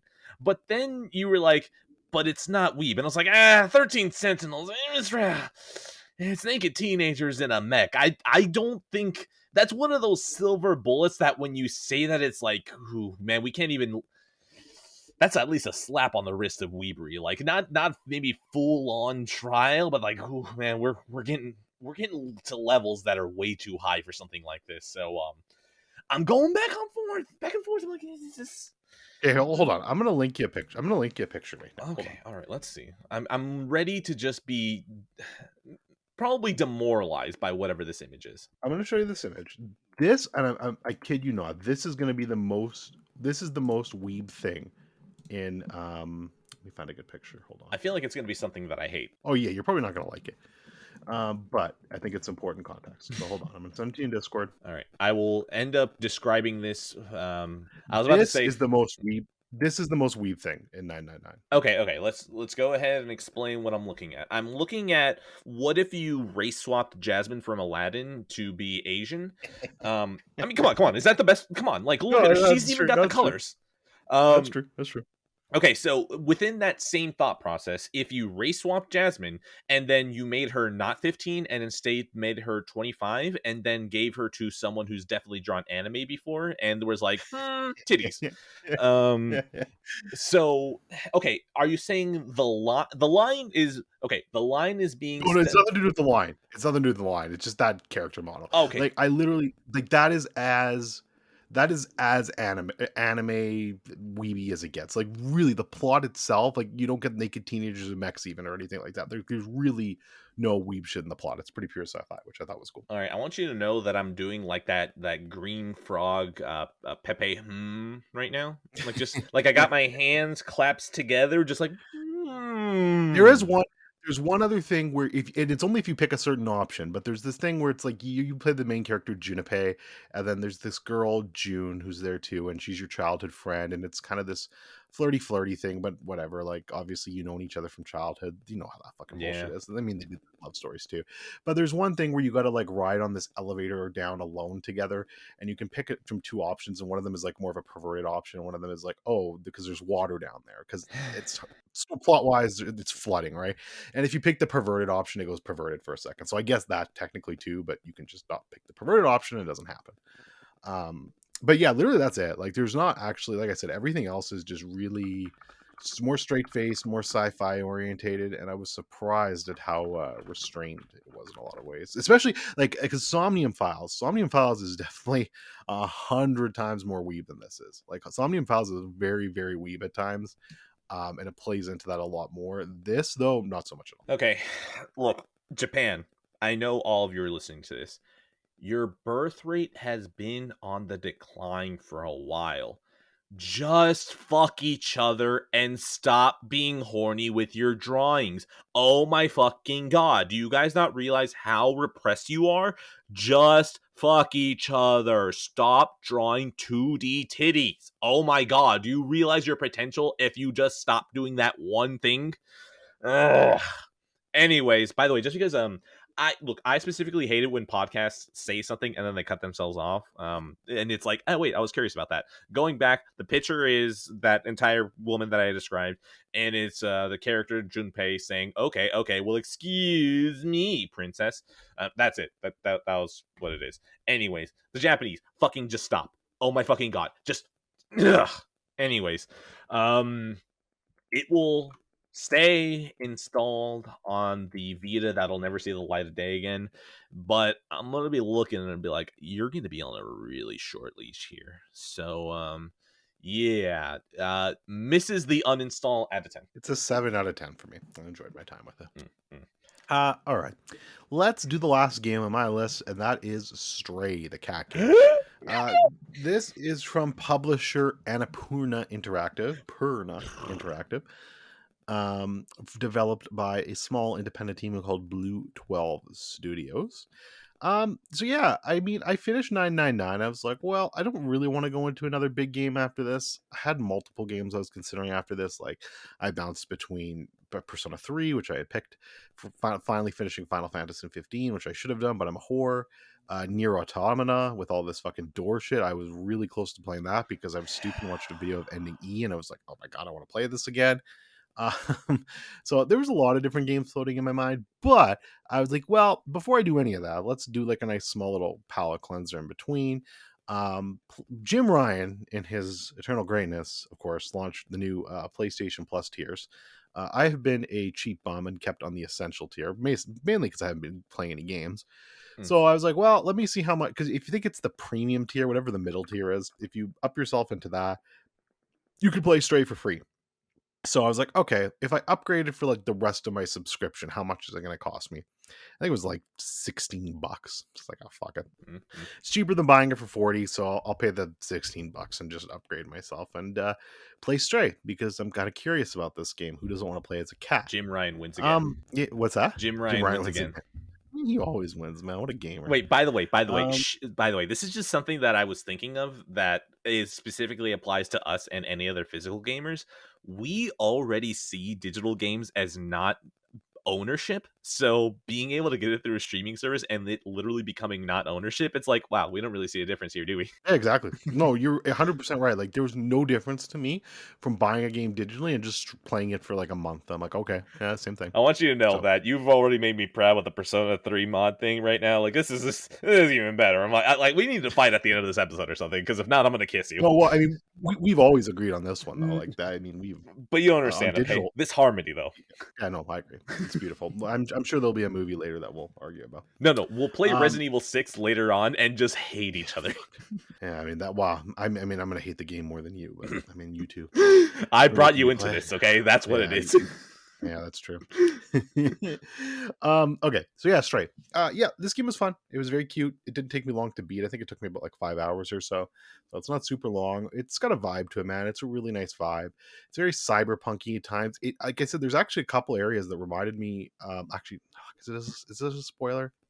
Yeah, you know what? I'm not gonna say it because Okay, thank you. are you planning on playing this? You plan on playing this game, Oh right? my god, I just want to play this game so badly. Okay, If my yeah. wife wasn't All right. coming so tired back from Costa Rica, I would have already played this game. But like Okay. she hasn't been ready to pay attention yet, so I'm just like, okay, look, I just really want to be a cat right now, but like you're getting in the way of that, and that's okay. That's okay. But like I really need to be a cat like really soon. All right. So yeah, I'm not going to mention this because I think it is kind of a spoiler, and I think especially for you specifically, going into a blind will be pretty cool, and we'll see if you make the connection or not. Okay. And that's where I'll leave it. There's a button you fucking push to meow. This is maybe Innovation. the greatest invention. Yes, no, this is innovation at its finest. This is the greatest. This is the greatest idea in the history of gaming history. That you can just push this button whenever the fuck you want during cutscenes, whenever you fuck, and your cat just goes meow, meow, meow, meow. And it's fantastic. You even get trophies for meowing an excessive amount of time.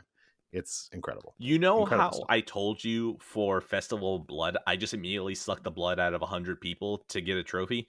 The Yes. moment I can meow, I will break the circle button constantly to meow.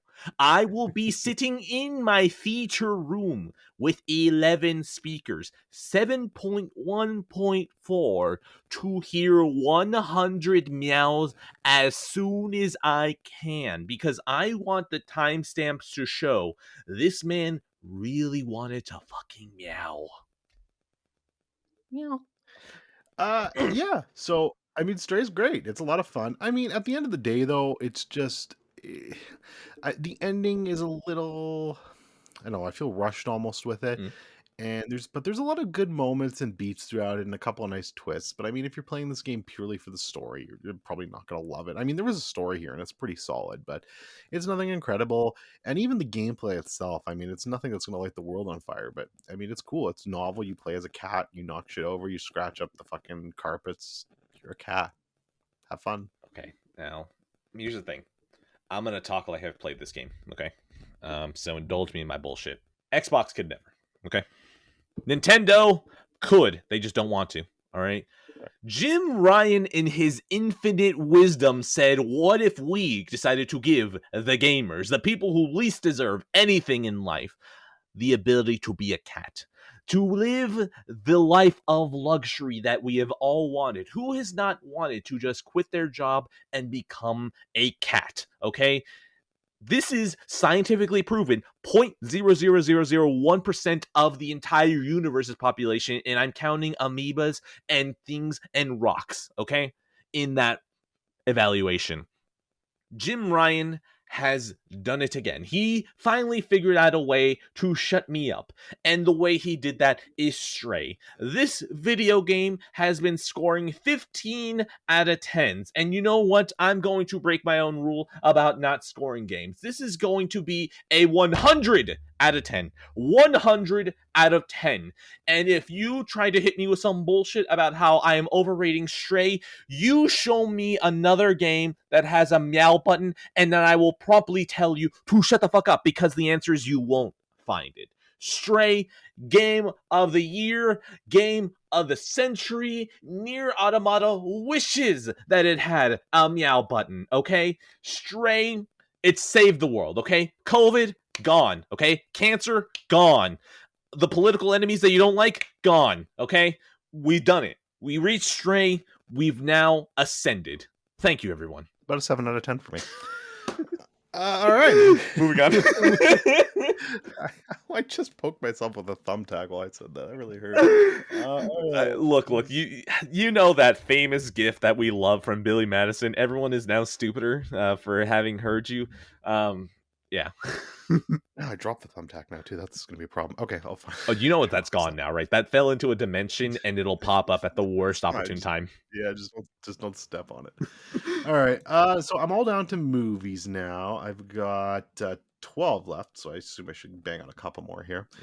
Let's do some shitty movies. I got 3 here. So we'll start with Where the Crawdads Sing. Mm.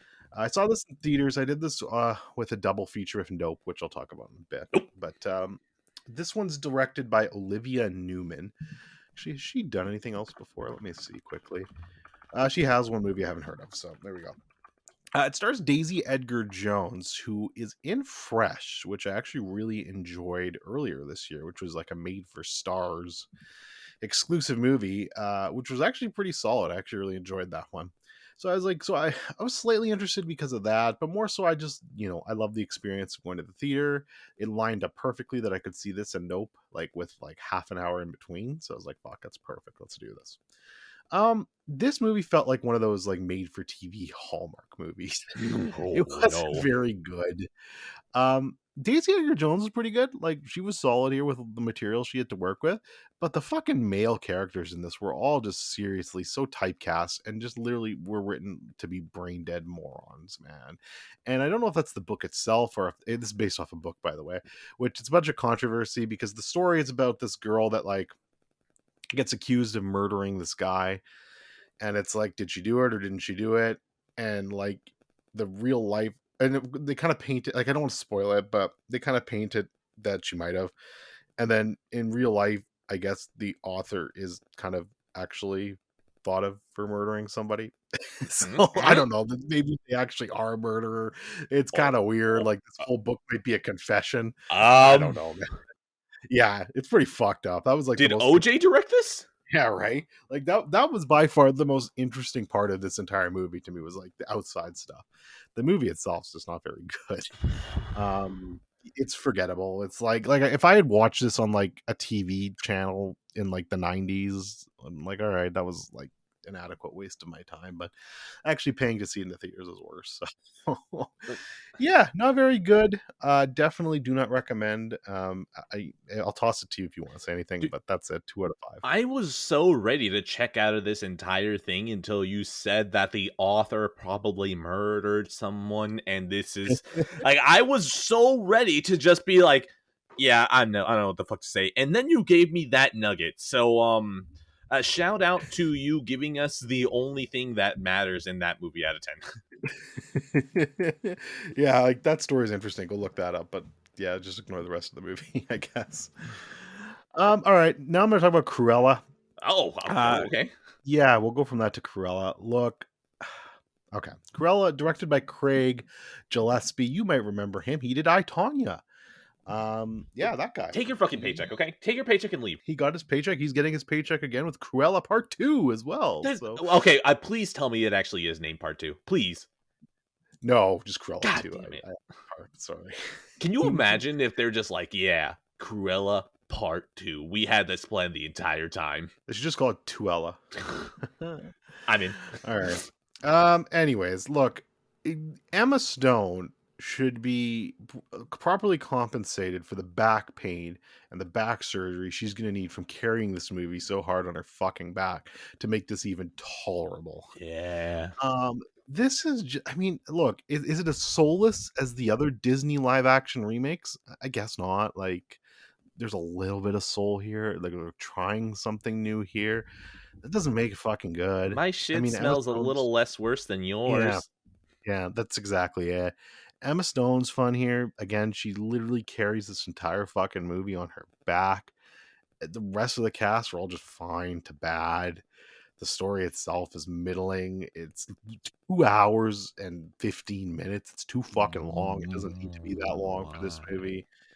It's just, it's fine at points, but just at other points, I'm like, oh my god, why did I watch this? So I'm really glad I didn't see this one in theaters, because I was like really close to seeing this in theaters, and I think forcing you to see it too. I think you were gonna pirate it though. Oh, of course, absolutely. Yeah, but yeah, you dodged a bullet on this one.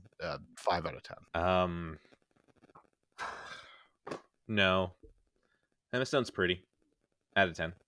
We're done. Yeah. I don't even want to think about this further. Fair enough. And then I'll do one more really kind of movie I didn't like here. This one I actually just watched last night, Naked Lunch. So this is directed by my pal David Cronenberg, obviously the Kinoberg. I've been watching a shit ton of his films. This is one of the last ones I had to watch. There's still a couple more I want to see, but they're not streaming, I don't think, right now, so I don't know when I'm going to get to them. But this one was on Cineplex Store. I had a free rental from my day out at the theaters in my large popcorn combo with the candy in the first 2 rows. So I grabbed watch Naked Lunch. I really wish I had the context of this movie beforehand. I didn't, so I know nothing about this going in. I mean, it's basically just like, hey, I'm high on drugs, and these are a bunch of unconnected stories. Have fun. And they try to portray it all into one big movie, and it's very hard to follow, and weird as shit's going down. I appreciate some of this, like some of the body horror here, and like the actual just like practical, like the practical design work, puppet work, whatever you want to call that. Really cool. Like there's some really nasty looking shit in here, and I appreciated that. There's a talking typewriter that's half typewriter and half cockroach, which is like why, but really cool. And that's basically my reaction for this entire movie. That's kind of cool, but why? And they could never give me a straight answer to that. And I appreciate David Cronenberg. I love it when he does his weird shit, but this was just way too far for me. And with some of that context going in, I might have been able to appreciate it more and kind of be like, all right, don't try to look for a coherent plot here because I'm not going to get one.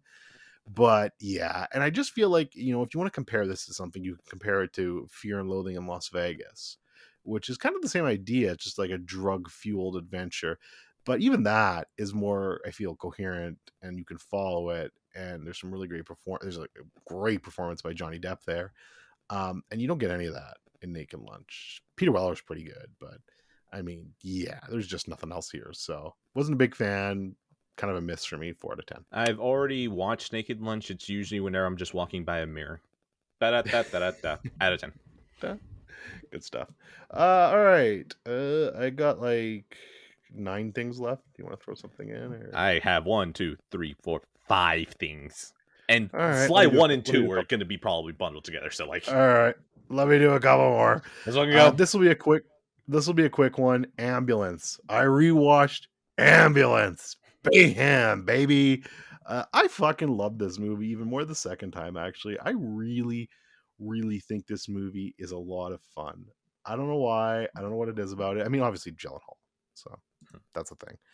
But I just have so much fun with this movie, and it's great. Great performances, great action. Got the 4K steelbook, really cool steelbook. Actually, looks like a rare one too because it's sold out everywhere, which is neat.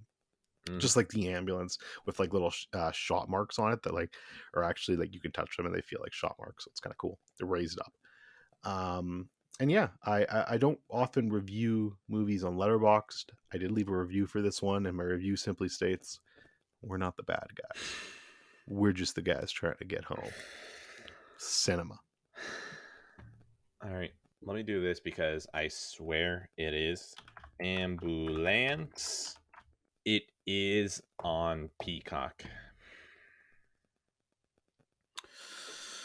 Actually, shout out to Peacock. Peacock for having both Ambulance and The Northman, 2 big movies that I've missed. I'm not going to say I'm going to watch it, but it's something that I'm just kind of looking at. I'm like, probably should. But then, like, also my brain goes to, I still kind of want to watch 6 Underground. Like, I feel like I'm in the mood for, like, something just really stupid. So, I don't know, man. I feel like you're going to get that either way because Ambulance is pretty fucking stupid. Oh, no, I know. No, what I'm saying is, like, I'm not saying that I'm deciding between the two of them. Like, which one should I watch? Because, like, well, okay. I guess I am saying that. What I mean is that I know whichever way I'm going to get the exact same thing, which is stupidity. But it's like, well, 6 Underground came out before, so should I do that first? And it's also Netflix, and I know at least Netflix is going to be 4K, Atmos, Dolby Vision, and all that. So it's like, so I don't know. We'll see out of 10. But like, I do want to watch Ambulance. I just don't know if I want to watch 6 Underground. Yeah, that's fair. Definitely check it out. 8 out of 10. Carry on. All right. A Scanner Darkly. Let's talk about A Scanner Darkly. I watched this a couple nights ago. This is by director Richard Linklater. Obviously, if you were esteemed and have listened to every episode of Passive Pixels, It help you. You would have listened to the Before trilogy, which Sam and Edwin did together. Listen to it for Sam, not for me. Correct. Hey, great movies. Very great movies. And yeah, so he does a lot of different things. He also likes to fuck around with something. I think it's like roto animation or something like that. It's called Rotoscoping. rotoscoping. Thank you. Mhm. And so he's done a few movies like that, and A Scanner Darkly is one of them. And this was a pretty unique movie. This has got Keanu Reeves in it, Woody Harrelson, Robert Downey Jr., Winona Ryder. So really strong cast here, and they're all rotoscoped into this movie, based off a book. I think like just kind of a sci-fi thriller dystopian book too. Um, I like this. It was really good. I have some issues, and I think my biggest issues is I don't really like rotoscoping. And I don't know if it's just this movie or if it's just the animation type in general, but it's really distracting to me. It's jarring, and it just kept taking me out of the movie. And it's because these people look so much like their real life counterparts, but then they're not. They're animated, and it just looks kind of wonky. And I don't know. I was just having some weird disconnect, and that was honestly probably one of my biggest problems with this movie. Because otherwise, I enjoyed a lot of it. Like, it's a really interesting story. It's really dark, uh, pretty fucking depressing, which is usually right up my alley. Those type of things. Basically, just in the future, this undercover cop, he's like trying to figure out things about this new drug, and to say anything more would be really spoilery, and you kind of got to just go into this one and not know much. But yeah, it's really good. It's pretty fucked up at times. The last, I don't know, like 15 minutes, maybe 20 minutes, kind of feels like a horror movie at points. Like, it's pretty messed up. But it's good. I really enjoyed this. Again, there's points in this movie where it's like, oh yeah, this is a Linklater movie, because here are these two people just having a better conversation than I've had in my entire life. So you can do that even in rotoscoping, which is great. But yeah, no, I had a fun time with this. It was on the Criterion channel, so I was like, I'll check it out. It wasn't too long. It was like an hour and a half, perfect length for it, and yeah, it was good shit. Keanu stars in this, right? Yes, he's the main character. How is he? He's very good, Okay. very solid. Okay, so like he actually. Okay, yeah, that's cool because Yeah, no, like all the acting performances in here are actually really good. Robert Downey Jr. in particular actually really impressed me. I thought he was the best, but Keanu was very good too. Yeah. Okay. I've always been meaning to watch this. My best friend has had a Blu-ray copy for however long. He's like, "Well, watch this." But the problem is that like he's not allowed rights anymore after some of the shit that he's recommended me. So usually I just take the lead on choosing movies. Fair. But yes, this is one where it's been in my vicinity for a while. Also, God bless Richard Linklater. So, like, if you make the Before trilogy, you pretty much have a golden ticket with me for me to always give you a shot. So, yeah, eventually out of 10. Fair enough. It was a 7 out of 10, just solid banger. Mm-hmm. Let's go into Personal Shopper next. Personal Shopper. So this is directed by Olivier Assayas. I'm not Googling to try it. You're on your own here. I can't do it. He's a French director, so I don't care. I don't respect the French, anyways. Baguette Marconi. Yeah, there you go. Baguette. So look, Kristen Stewart stars here, which is one reason I was interested in. Another reason is there's a YouTuber I follow who I like a lot. Her name is Mariana Neal. She's a big fan of this movie, and it's in the Criterion Collection, so that always interests me. So I was like, let's check this movie out. This movie is interesting for a lot of different reasons, and I feel like this is the type of movie you specifically would probably fucking hate. But I actually didn't mind it. I thought it was pretty good. I have issues with it though, and they're kind of spoilery. So I mean, it's not mega spoiler, so I don't think it's anything you would be bothered by. So I think I'm still gonna say it, but I'm gonna do it after a drop, just in case people are super sensitive to this shit. Again, I don't think it's something that would bother you though. In case you ever decide to watch this for whatever reason. But yeah, no. Overall, it's just about a girl that basically her brother dies, kind of randomly, I guess, sadly, and he was a spirit medium. And she kind of did it too, I guess, but not as much as him. But they basically made a promise to each other that when somebody dies, I'll try to contact you on the other side, basically, and that's the deal. And so that's what she's basically trying to do for a good chunk of this movie. And it's coming to terms with grief and death and all that fun stuff. Kristen Stewart's great here. I really like her a lot in this, and I've definitely become more of a fan of hers the more I've seen after Spencer and some other things like that. So I think it's pretty fantastic. So overall, pretty good movie. Have issues. I'm going to if you want to say anything, go ahead. Otherwise, I'm gonna do like a small spoiler drop after this. Okay. The funny thing is that you say I wouldn't like it, but then you mention depression. My brain's like, huh. I'm Well, actually gonna trust you on this yeah, one in like that I won't like it, but it's weird because like I'm listening to it and my brain's like, no, no, no, but you like depression. But it's like, no, no, no, no, no, no, no. If Dorian and I agree on the depression, so it's like if he knows that it might not be the depression I like, it's like I'm gonna trust you. yeah. When I mention what I'm about to mention, I think you'll have a little more understanding of why. So, Hmm. Okay, no, carry on, carry on. uh, That's all I was gonna yeah. say. So okay, so solid on it, 7 out of 10. And now I'm gonna go to spoilers. So 3, 2, 1. Some things in this movie are really fucking ham-fisted. Like, I didn't need Oh, really shitty CGI looking ghost popping out and like flying around while she's trying to like summon the brother. It hold on, just hold on. This isn't the first time with her experience with the ghosts of her loved ones because Twilight. Carry on. yeah, Twilight, which I've never seen those movies, Oh, by the way. dude, hold on. I will actually look this up, and for everyone else, I will describe it. Specifically, Twilight New Moon. If you okay, so do you know anything about these movies or no? I mean, Sparkle Sparkle. Okay, So that's it. Oh my god. yeah. Okay, no, no. Here's the thing. If I ever wanted to recommend you a bad movie like that, you will just laugh at. It's Twilight New Moon because basically what happens is that the opening of the movie, right? The vampire breaks up with whatever her fucking name is, right? And then basically the entire movie is her constantly trying to kill herself so she could imagine the ghost version of her boyfriend, and it looks so shitty. It is so like it's everything you're saying just immediately made me think, oh no, this can't be real. And look, I will send you. Okay, if anyone listen, we're doing a visual portion, right? If you search up Twilight New Moon Ghost on Google Images, the second image is what I just sent Dorian. That is a Oh my real god. image from the fucking movie. All And right, it doesn't look that bad for the record, but come on, just look at it. Come on. You're not, okay, hold on. How about this? How about this one, okay? I have sent him the top image, right? Basically that's when she that one's writes. better. That one's better? At least it's blurry. I don't No. have to fucking look at his ugly face as much. Jesus Christ.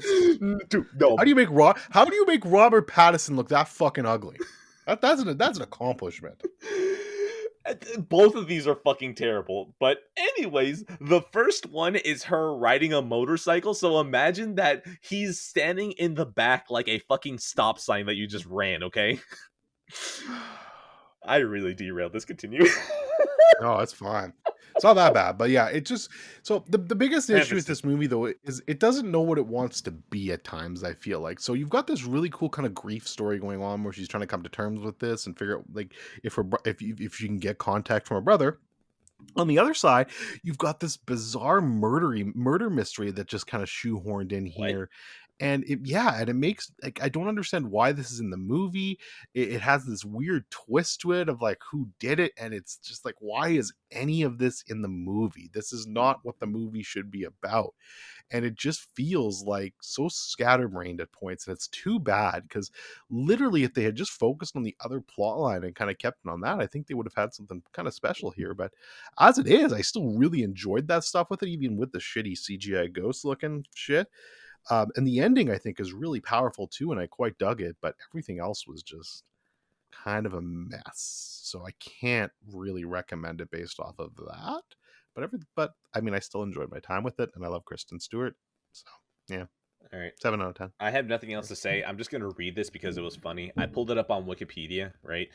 Critical reception. On Metacritic, the film holds a rating of 77 out of 100 based on 38 critics, indicating generally favorable reviews. The film was booed at its initial screening at the Cannes Film Festival, about which the director said, "It happens every once in a while where people just don't get the ending. First off, shut the fuck up. Second, the next thing. At its official premiere at Cannes, the film received a 4.5 minute standing ovation, which I fucking actually hate how often we hear about the standing ovations at these film Yeah, festivals. And yeah. that's it. That's all I got. So skip out of 10. All right. All right, and then I'll talk about Red Rocket. So Damn it. this is from director Sean Baker, who did. I talked about the Florida Project on here a little while ago, and then you talked about Tangerine, Mhm. You beat me which to it. I've added Tangerine to my watch list now, so we'll see. Mm. Yeah, we'll see. Look, if you I really like. like him enough to give him another shot, I would just say like don't keep him 2 for 2. Yeah, I know. I probably shouldn't. The thing is, it's on Mubi, and my movie watch list is so small, anyways. So I'm like, yeah, that's another one I can add to it. So I think I'm gonna give it a shot at some point. It's so short too. But we'll see. I'll probably regret that. Anyways, Red Rocket. So this is by Simon. So sorry, this is from Sean Baker and stars Simon Rex, who I don't even know who he is, but I guess everything he's been in has been like parody movies. Like he was in Scary Movie 3, Scary Movie 5, Scary Movie 4, Scary Movie 5, superhero movie, Shriek. Shriek if you know what I did last summer. Like what the fuck? Yeah, seriously. Like that's all. Yeah. Like that's all this guy has been in, man. Like just shit. And then he did this, which he really good in. So like, I mean, good job finding like this role for him. Basically, Simon Rex, he plays a porn star who did his duty, was like won a bunch of awards, is a famous porn star, but he's out of the industry now for whatever reason. He's probably just getting old or whatever. I don't think they go into detail on that. And he comes back home with where his wife's waiting. And it's she's got a. I guess basically so I guess he marries his wife. They go do porn together. She leaves because she doesn't want to do it anymore. She goes back home. They're not technically divorced. He still keeps doing porn, and then he comes back. And she's waiting for him. This is all no spoilers, by the way. This all happens like 10 minutes into the movie. Okay. So, and you kind of go from there. It's an interesting film, man. Like I gotta say, I do like it. I think there are definitely like it's interesting to me that people were up in arms about Licorice Pizza. Like, oh, this is a fucking older woman with a younger guy. What is this bullshit? When no one talks about this, and this is like a far more egregious example of some grooming going on here in this movie. So yeah, and I mean it's a movie. I think it's an interesting movie. I still liked it. I'm not going to be offended by that sort of shit. But it's just funny to me how people wanted to pick on Licorice Pizza for that, but I never heard a single soul mention that. It's probably because nobody fucking knows about this movie. Look, I just need to pause you for a second. I'm fucking sold. Like I'm looking. Oh yeah, you'll like this. No, like I think you'll like this movie. I saw it. It's $5 to rent. Like you sold me enough that I want to rent this. Continue, but I just wanted to stop you. I was like, man, I'm in. Yeah, and I mean, if you want another reason, this is one of Sam's favorite movies of last year too, so that should further embolden your choice. But no, it's really solid movie. My biggest issue with this movie, and if you watch it, I hope you do watch this actually, because we can have a great conversation on the next episode about this movie. Is I kind of don't. Not only do I not like it, I kind of hate the ending. I really don't like the ending, and to say why would be a spoiler in its own, but I'll say this: it's something we've discussed in the past and had heated arguments about, and I hated in this movie. No, leave it at that. No, I know what. I know exactly what you're talking about. No, So I won't say anymore. If you guessed it, you can guess it, but I'm not going to confirm or deny. No, that's the thing. No. Okay. To the audience of 3, okay, maybe 4, maybe we gained someone. To the audience of 4, I usually like to not be like, oh, well, if you've listened to the episode, you'd probably be able to guess it too. I don't want to give you the answer of what I'm guessing because I don't want to potentially spoil what could be good content for the next episode. So, yeah.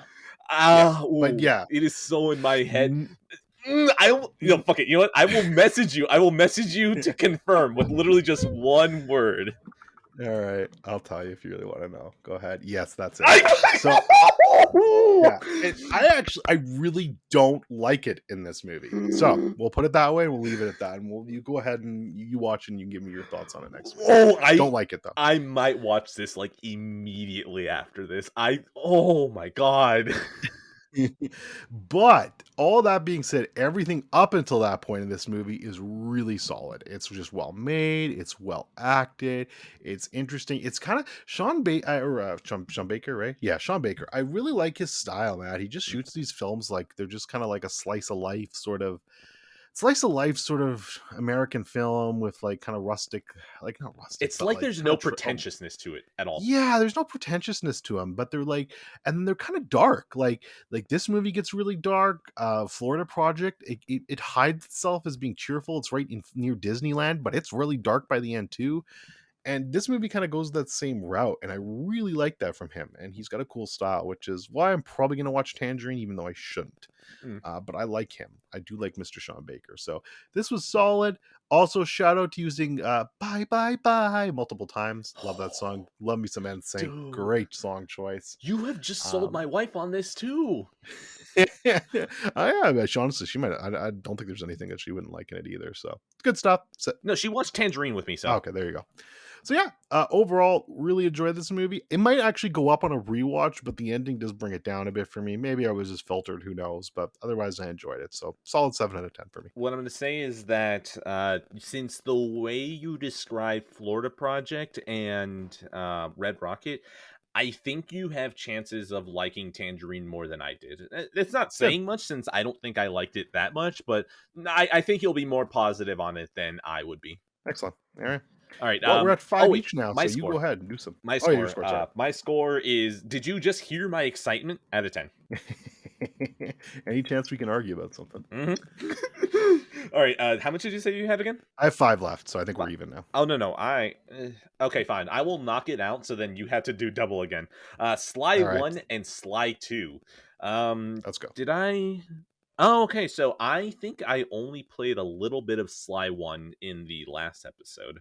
I played more of it. I'm done. I'm dropping it. I don't want to come back to it.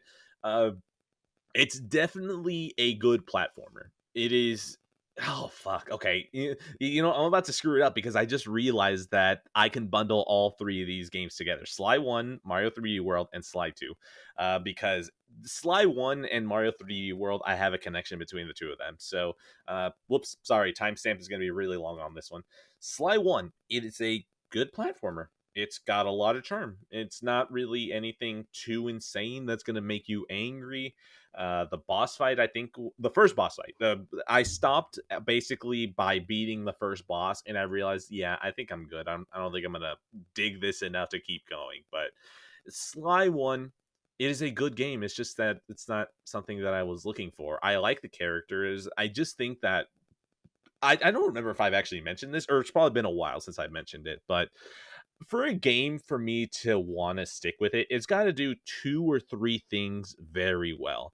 And I think what it is that this game has so many things that it's doing correctly, but there's no 2 or 3 things that I can grab onto that I'm like, oh, yes, this is exactly what I like. This is what I keep going for, right? The art style gorgeous. I like the characters. The gameplay is fun enough, but like none of it was hitting that certain point where I felt like I needed to keep playing it. So Sly 1, it's a drop, right? But then this translates over a little bit to Mario 3D World, and it's something that I'm starting to realize where I don't know if I have the itch for platformers that much anymore. And it kind of makes me sad because like I actually still really like platformers. Mario 3D World, I was playing it at the airport and I was having fun, but then like I played a couple levels and I was like, okay, cool. I'm just gonna put you down again until I pick you up like in maybe another month. And like I was looking at it, like that's the thing. I wasn't even like ready to board the airplane or anything. Like there was no reason why I couldn't just keep playing. But then I decided, yeah, you know what? I'll just come back to it. But it's weird because like Mario 3D World is like really good. It also doesn't help that like I'm probably like actually mentally deficient because like my brain can't translate 3D spaces. So I'll be like, oh, I'm walking in a 2D plane, and then I'll accidentally pull forward and kill myself. I'm like, oh, whoops, there's no platform there. So it's one part me, the other part is also taste. So it makes me sad because I really like platformers, but I don't feel like I can stick to them anymore. I think I might just end up getting my platforming through Metroidvanias now, and that it actually does still kind of make me sad. Uh, but in the same breath, though, Sly 2 is kind of different. It is more hub based instead of going through a hub and then different levels. I don't really know how to describe it because I think I'm not that far into it. But at least in Sly 1, it's a small hub that leads out to different levels. And then Sly 2, the hub is a lot bigger. I haven't gotten far enough into it to check and see if it's the same format. But the controls for Sly are a lot better. And it's clicking that part of my brain that's getting close to that 2 to 3 well done axiom, at least the way that's controlled. And then everything else is kind of amounting to the second part of that axiom. So Sly 2 so far, I'm more positive on it. I'm not that far. I bought my brother-in-law a copy of the Sly collection on PS3 because he didn't have a copy or lost it or something, right? And of course, since I bought it used, I decided to try Sly 1 on PS3. I was playing it like that, and I realized I was way more positive on it on PS3 than I was on Vita. Sly 2, I would have played more until I found out. Thankfully, I found this out from the copy that I purchased, that Sly 2 wouldn't boot. I was able to return it. I was able to get my money back, so I'm happy about that. But still, it was one of those things like, come on. I actually kind of wish I was playing this on PS3 because I feel like it's one of those things like I've talked about before, how some games feel like they're designed for a handheld and some are designed for a console. These Sly games are absolutely designed with a console in mind, and playing it on handheld does not feel right. Considering that I kind of lost my access to being able to play it on PS3, it's kind of shooting my desire to want to keep trying it on Vita to see if it's something I like. But also the Sly collection on PS3 is expensive, so it's like, do I really want to take that chance? So yeah, I'm a bit of an impasse where I am questioning if I still even want to try platformers or begin accepting that I will handle platformers as long plays over like a year or two, and then slide to feeling different and making me think maybe I just need something a little extra to the platforming. So yeah, I said a lot. Dorian, take it where you will.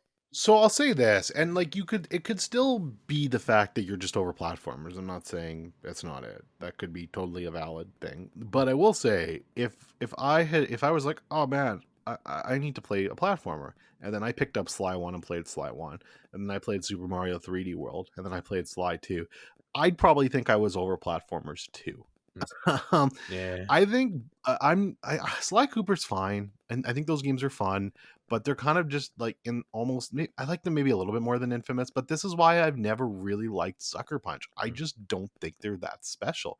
I think Jack and Ratchet and Clank were always better platformers than them. And while I really like the art style for Sly, I think Sly is gorgeous, and I love that art style. I've just never had anything. They just felt the most kiddie to me. They felt very childlike, and they just felt like they were more geared towards children, and they were more simplistic in that sense, and I could just never get behind them. So here's what I'm going to say, though. It definitely does feel like it's way more for kids, but how old were you whenever you tried it? oh god, probably in my like late teenagers years would be my guess there, probably somewhere around that point. Okay, so yeah, that's what I was gonna bring up because like okay, so for example, just bringing it back, right? So my brother-in-law, when I was talking to him about my thoughts on Sly, right, he was telling me about like the change from Jack 1 to Jack 2, and how I think he was talking about how Jason Rubin had they were playtesting Jack 1. No, not playtesting. I think Jack 1 was already out, and they were kind of fielding out, like, okay, what do people feel about Jack 1? And they gave Jack 1 to like a 10-year-old kid, right? And the kid was just like, yeah, no, the game is fun, but this is something my little brother would play. And I think, I don't know if my brother-in-law is paraphrasing it or if Jason Rubin said this, but Jason Rubin was like, what are you talking about? You're the younger brother. This game is for you. And so that's why they went. Oh, and then they asked the kid, like, hey, so what are you playing then that, doesn't feel like this? He's like, oh, well, GTA 3. And so, of course, that's where Jack 2 came out of. So yeah, baby, you're the fucking worst, by the way. I hate that 10-year-old kid. I love Jack 2. Wherever this man, that 10-year-old kid was me. We're bringing it full circle. I fucking hate. I knew I hated you, but I just never knew why. Now we know why.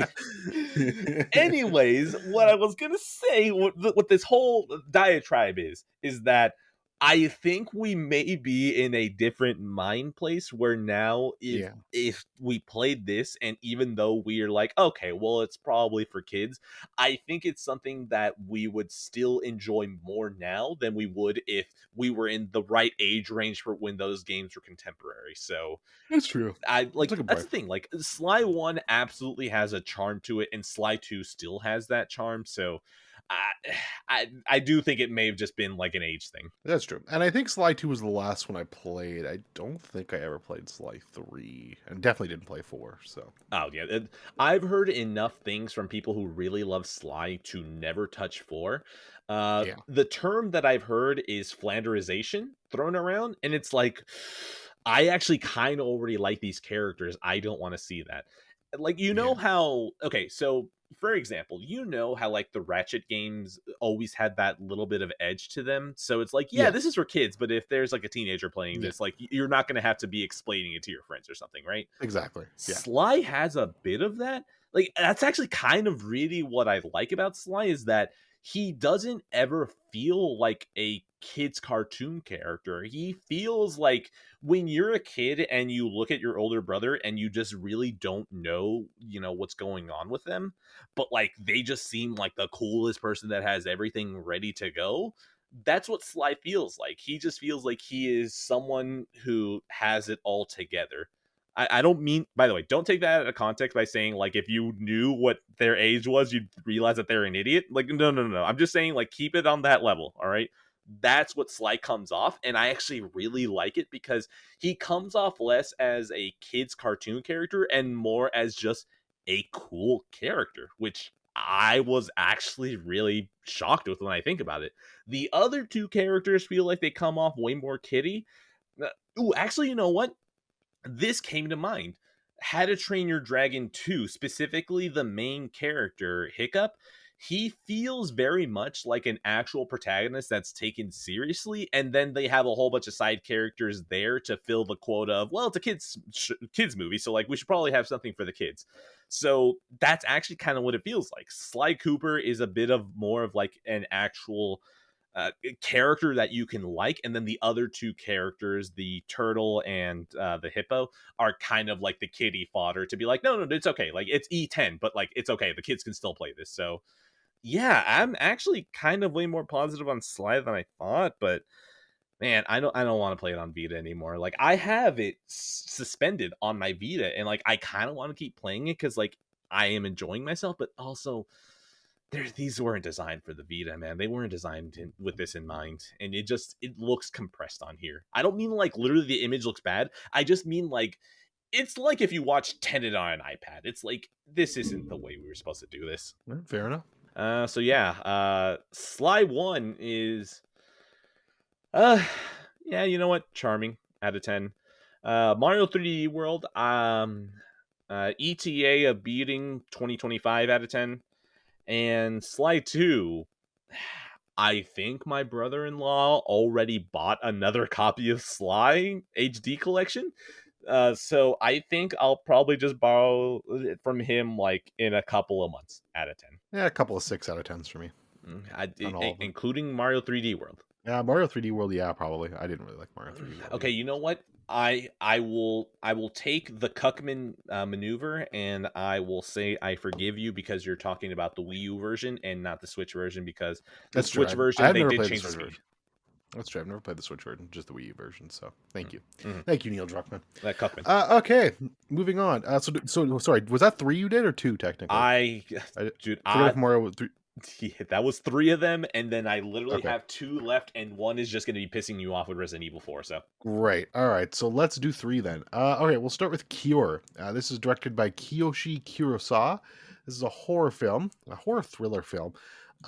He's kind of known for this and another movie called Pulse, which I'm still gonna have to watch Pulse eventually. It's definitely on my list to watch, so I'm interested in seeing that.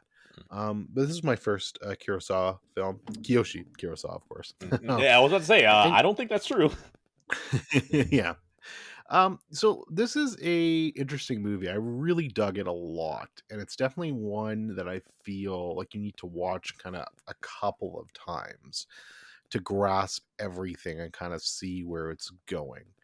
But it's very interesting. So it's basically a bunch of gruesome murders are going on in Tokyo, and in every single instance, there's basically an X carved into who was killed, and the murderer is right near them, but they have no recollection of why they murdered the person. Oh shit. And it's popping up all over the place, and this detective is losing his mind trying to figure it out.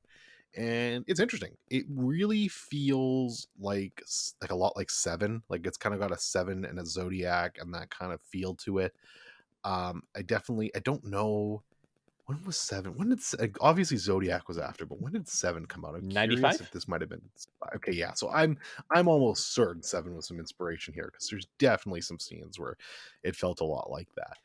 And yeah, it's just really well made, and it's not it's interesting. So in when you think of a horror movie, and when you think and I don't want to say bad horror movies because I mean you can have fun with this, but Lower tier? when you think of when you think of a traditional horror movie, Oh, okay. I know what you you mean.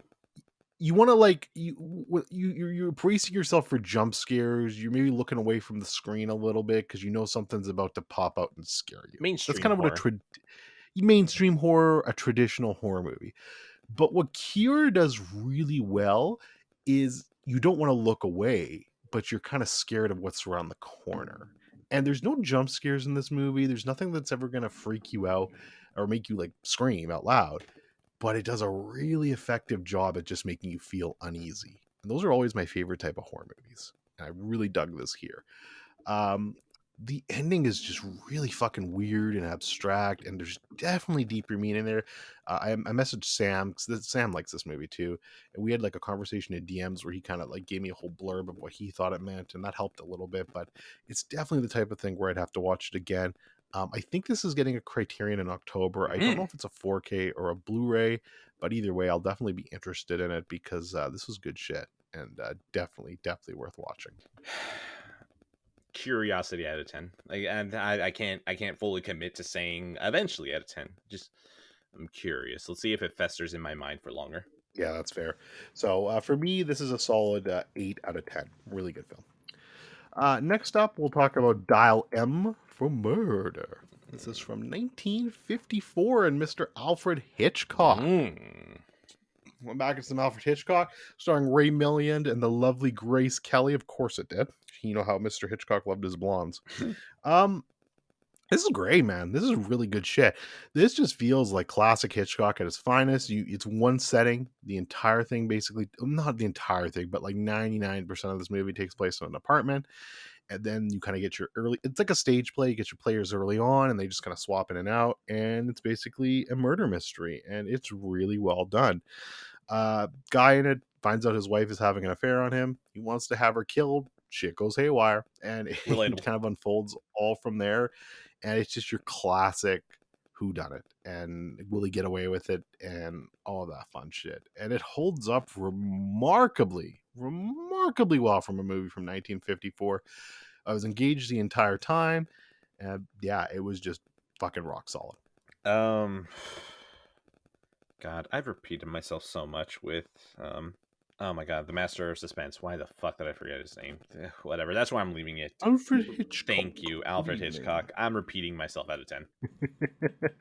Yeah, a lot of that, eh? I keep bringing up Hitchcock, and every time you got to be like, "Well, we'll get to it eventually." Look, man, like you understand, man. I just hate repetition a lot, and anytime that we come out to like Cronenberg or Hitchcock, I just like, god damn it, I have to say the same fucking thing again.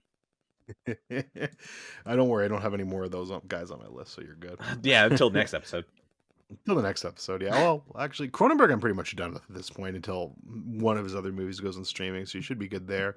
Hitchcock, I don't know what I have left of his. There's still a lot I want to watch, but not a lot of his shit's on streaming, so we'll see. You're going to come back next week and you're going to be like, well, I watched a 2000 Van Zandt remake of Psycho, Alfred Hitchcock. I'm like, you're fucking stretching it now. I've already seen that one, and I'm not watching that I'm going to watch it again. No, I was horrible. All right. And then we'll talk about Oslo, August 31st. This is by director Zoshim Trier, excuse me, who also, you might know, did The Worst Person in the World, which Mm. is a movie that had a lot of buzz from last year. I think got nominated for Best Foreign Picture. A really great movie. So this is part of his trilogy he did, which they don't have really they don't have, like, they're not connected in the same world or anything like that, but it's called the Oslo trilogy because they all take place in Oslo, and him kind of exploring that city and a lot of the nightlife. So it's kind of a unique trilogy. The director did all three of them. So Mm. yeah, this is a hard movie to watch, man, but it's really good. So Andreas Danielson Lee, who's been in a bunch of movies, I've seen a couple now, but he was also in Personal Shopper. He was also in Worst Person in the World. So he definitely has a connection with that director. Great actor, though. He plays a young man who's basically just about to get out of rehab. He's got a couple weeks left to go. And as part of his treatment, he basically gets to go back out into the world, apply for a job, and meet his friends for a day before going back that night. And that's that night, Oslo, August 31st. And it's just a hard watch, basically this kid who's a drug addict coming back to the real world, seeing how his friends now treat him, how his family treats him, just how people treat him in general, the job he goes to. And yeah, it's hard stuff, man, but I really dug this a lot. I think I liked Worst Person in the World a little bit more, but this one's not far off. This director does a really good job at, like, making you feel uncomfortable, but painting a really good picture to watch. And this movie's infinitely watchable. It's beautifully shot, and he's just got a lot of talent. So this is definitely a director I want to watch more of. He's got a couple more movies that I think I could stream. But he hasn't done a lot. He's still pretty young. So Worst Person in the World was kind of his breakout hit, I think, now. So we'll see what comes from him. But definitely a director I want to see more from in the future.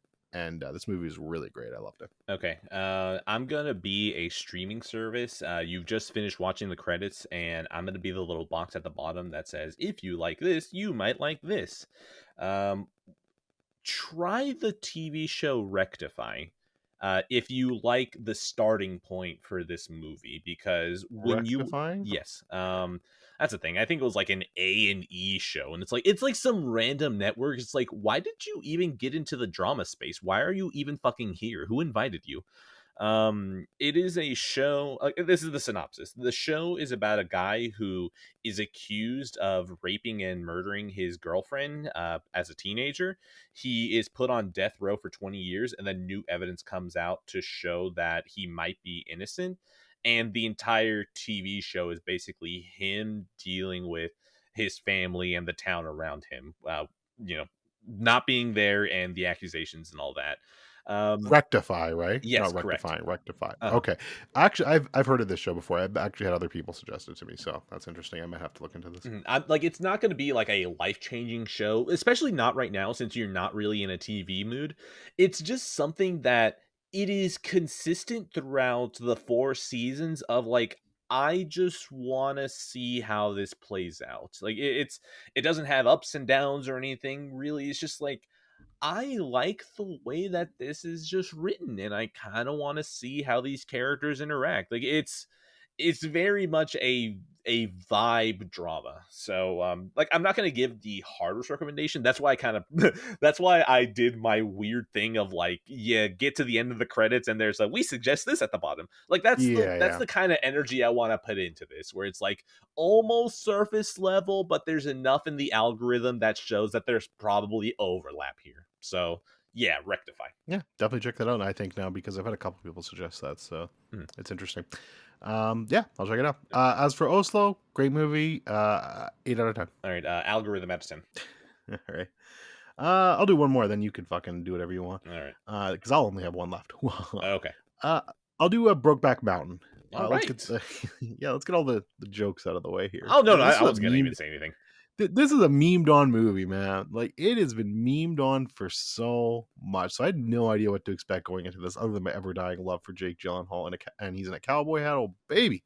Anyways, Brokeback Mountain. So this was 2005, directed by Ang Lee. Obviously, Heath Ledger, Jake Gyllenhaal, Annie Hathaway's here, Michelle Williams. Really strong cast. I had no idea what to expect with this one, honestly, because, like I said, it's just been meme to fucking death. I didn't know if there was an actual good movie here, but to my surprise, there really was. I really enjoyed myself here. It definitely feels like something that was ahead of its time in talking about a lot of these issues. Yeah.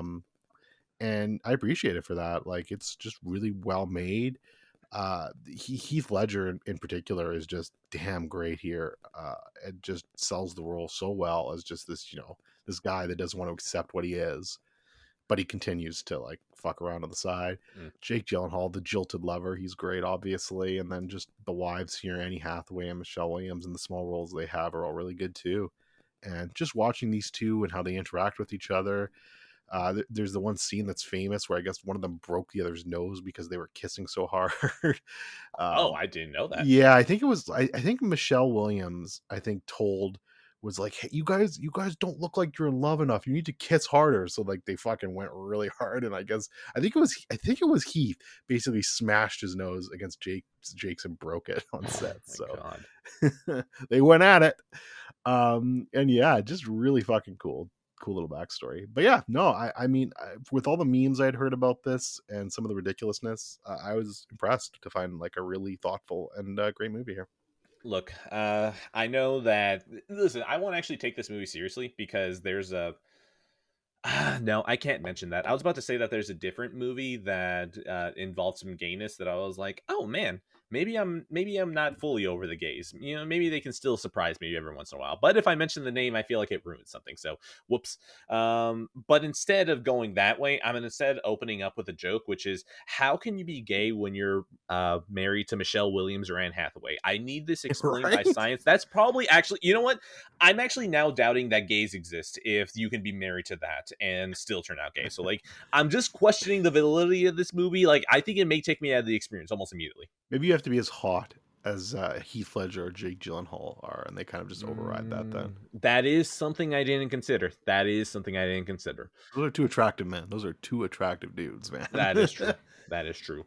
Anyways, a shout out to Ang Lee for being 2 episodes in a row now, and shout out to going from Crouching Tiger, Hidden Dragon to the Hulk to Brokeback Mountain. Yeah, that's fuck? Cool. What is this career from like 2000 to 2005? Ang Lee, what the fuck were you doing? Like, cool, awesome, but what were you doing?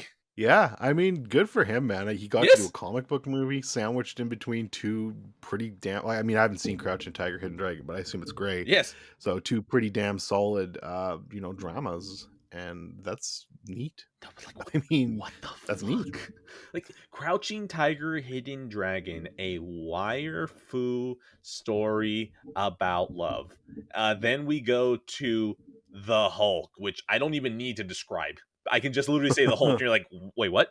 And then you get Brokeback Mountain, a touching movie about the gays in the early 2000s when gay was still being used freely as an insult. What the fuck is this like short span? Never mind, whatever. I've made my point. But yeah, actually, Brokeback Mountain is one that, you see, we go back to me being tired of the gays, but I'm almost wondering if I'm tired of the modern gay. Like, if we go back to the 2000s gay, am I gonna be as tired? And part of me thinks I'm probably not gonna be, because like, I think I'm really good about not... Occasionally, sometimes I get filtered where it's like, oh yeah, this is old, so I can kind of feel it. But I feel like anything past like maybe the 60s, I'm really good about just throwing myself into that context. And Brokeback Mountain being like not that long ago, I feel like I will be able to throw myself into that time period very well and just be like, holy shit, man, they actually made this movie about 2 gay dudes in 2005. So it is one I do want to watch. It's just that, like, I don't ever know when is the time that I'm going to want to watch it.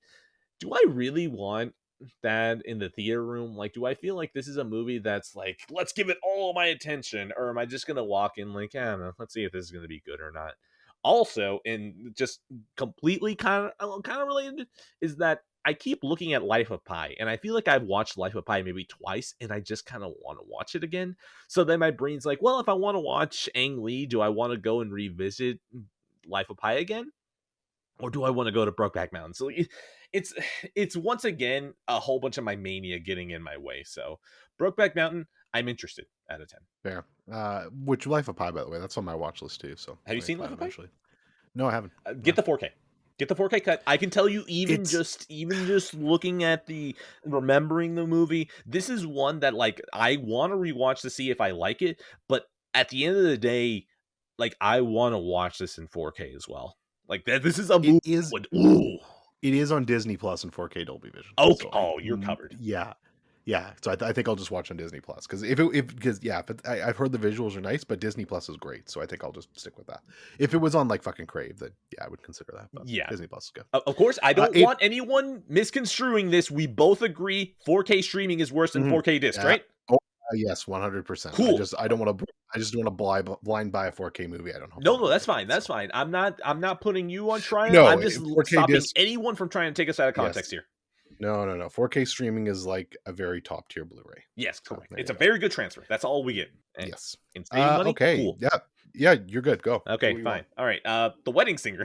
What a way to end an episode. Here's a great movie. Yeah. Here's a great movie. I've actually never seen The Wedding Singer.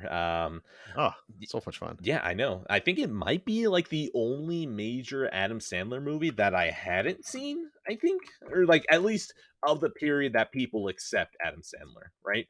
And I was thinking, what do I want to watch on the airplane? Do I even want to watch anything on the airplane? And so I downloaded a whole bunch of movies. And one of them was, of course, The Wedding Singer. I was asking my wife, I was like, well, do you want to watch Twin Peaks? I don't know. I downloaded Obi-Wan for some reason. And then I just had a whole bunch of different stuff. And she was just like, oh, The Wedding Singer. And I was like, you would choose the happier one. Fine, let's do that. Okay. That's the thing. I realized that maybe I'm not allowed to give her any happy choices because it's probably just going to default to that anyways.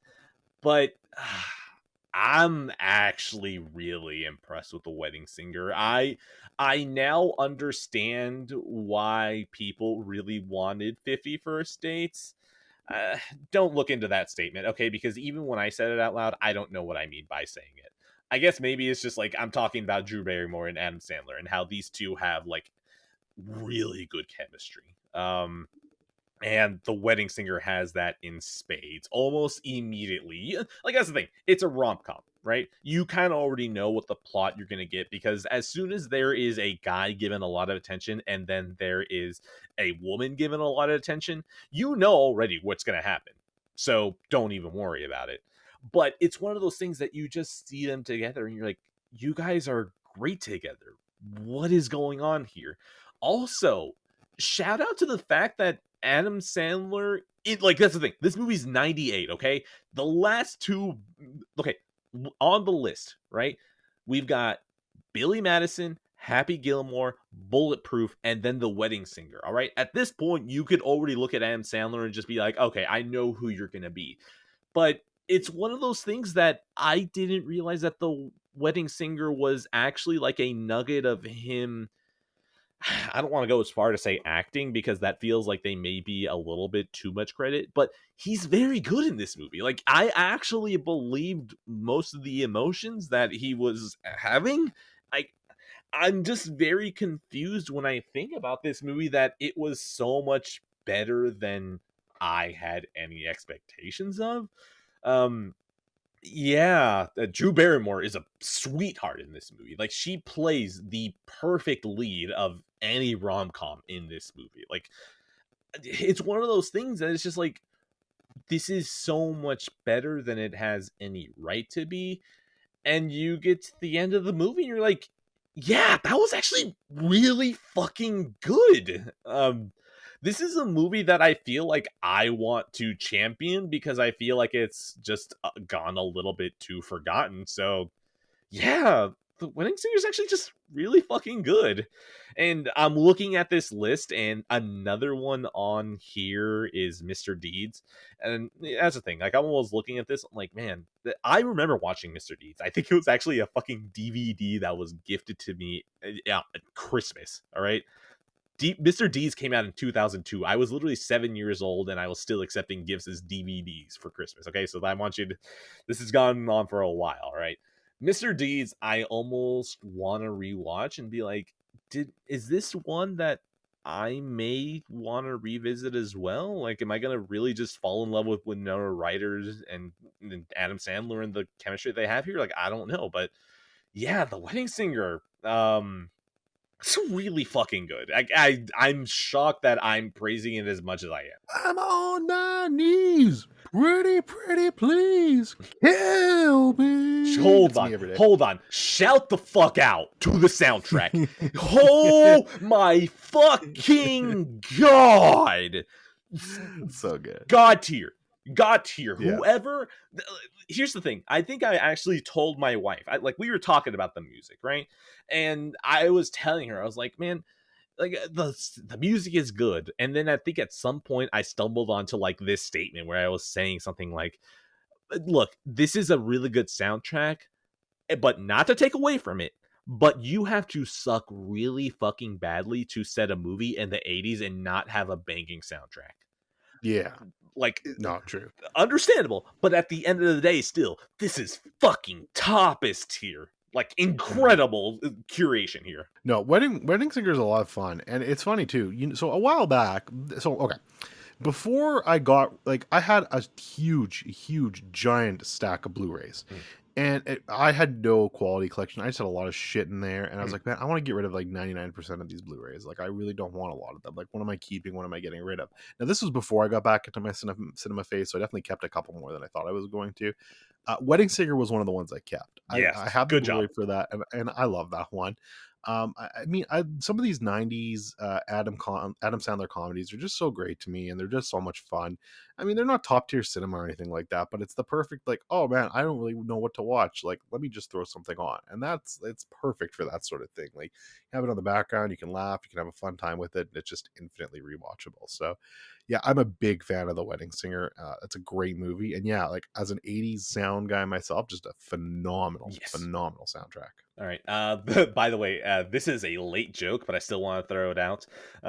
You had talked about how you feel the itch to game again. Whatever that last movie that you talked about the person who directed the worst person in the world, listen, I think you've kind of gotten your bona fides as a movie guy. It's okay if you go away for a little bit, okay? Like, you made your point, okay? We're not going to question your credentials now. It's okay if you wander away for a little bit. Your credentials aren't going to suddenly start crumbling, okay? Yeah, I think I'm good now. We're solid. I just had to prove my point. I mean, I am getting into more of a gaming mood, so we'll see what happens. Yeah, but I'm still enjoying my cinema too. But yeah, damn solid movie. Dude, 7 out of 10. Dude, really enjoyable. I'm just. By the way, this is probably my favorite instance of a child cursing in a movie. It's done. Like, that's the thing. That's all I'm gonna say, because I don't want to give anyone a hint of when it hits you, because it just comes out of nowhere, and it's, oh my god, it's probably my favorite usage of it now. But yeah, The Wedding Singer. Fuck, man, it's just a really good movie. Do you just need some comfort? There it is. I'm gonna go ahead and give The Wedding Singer. Man, you see, Billy Joel gets it. Why don't you get it? Oh, no, sorry. Man, Billy Idol gets it. Why don't you? I'm saying it all over again.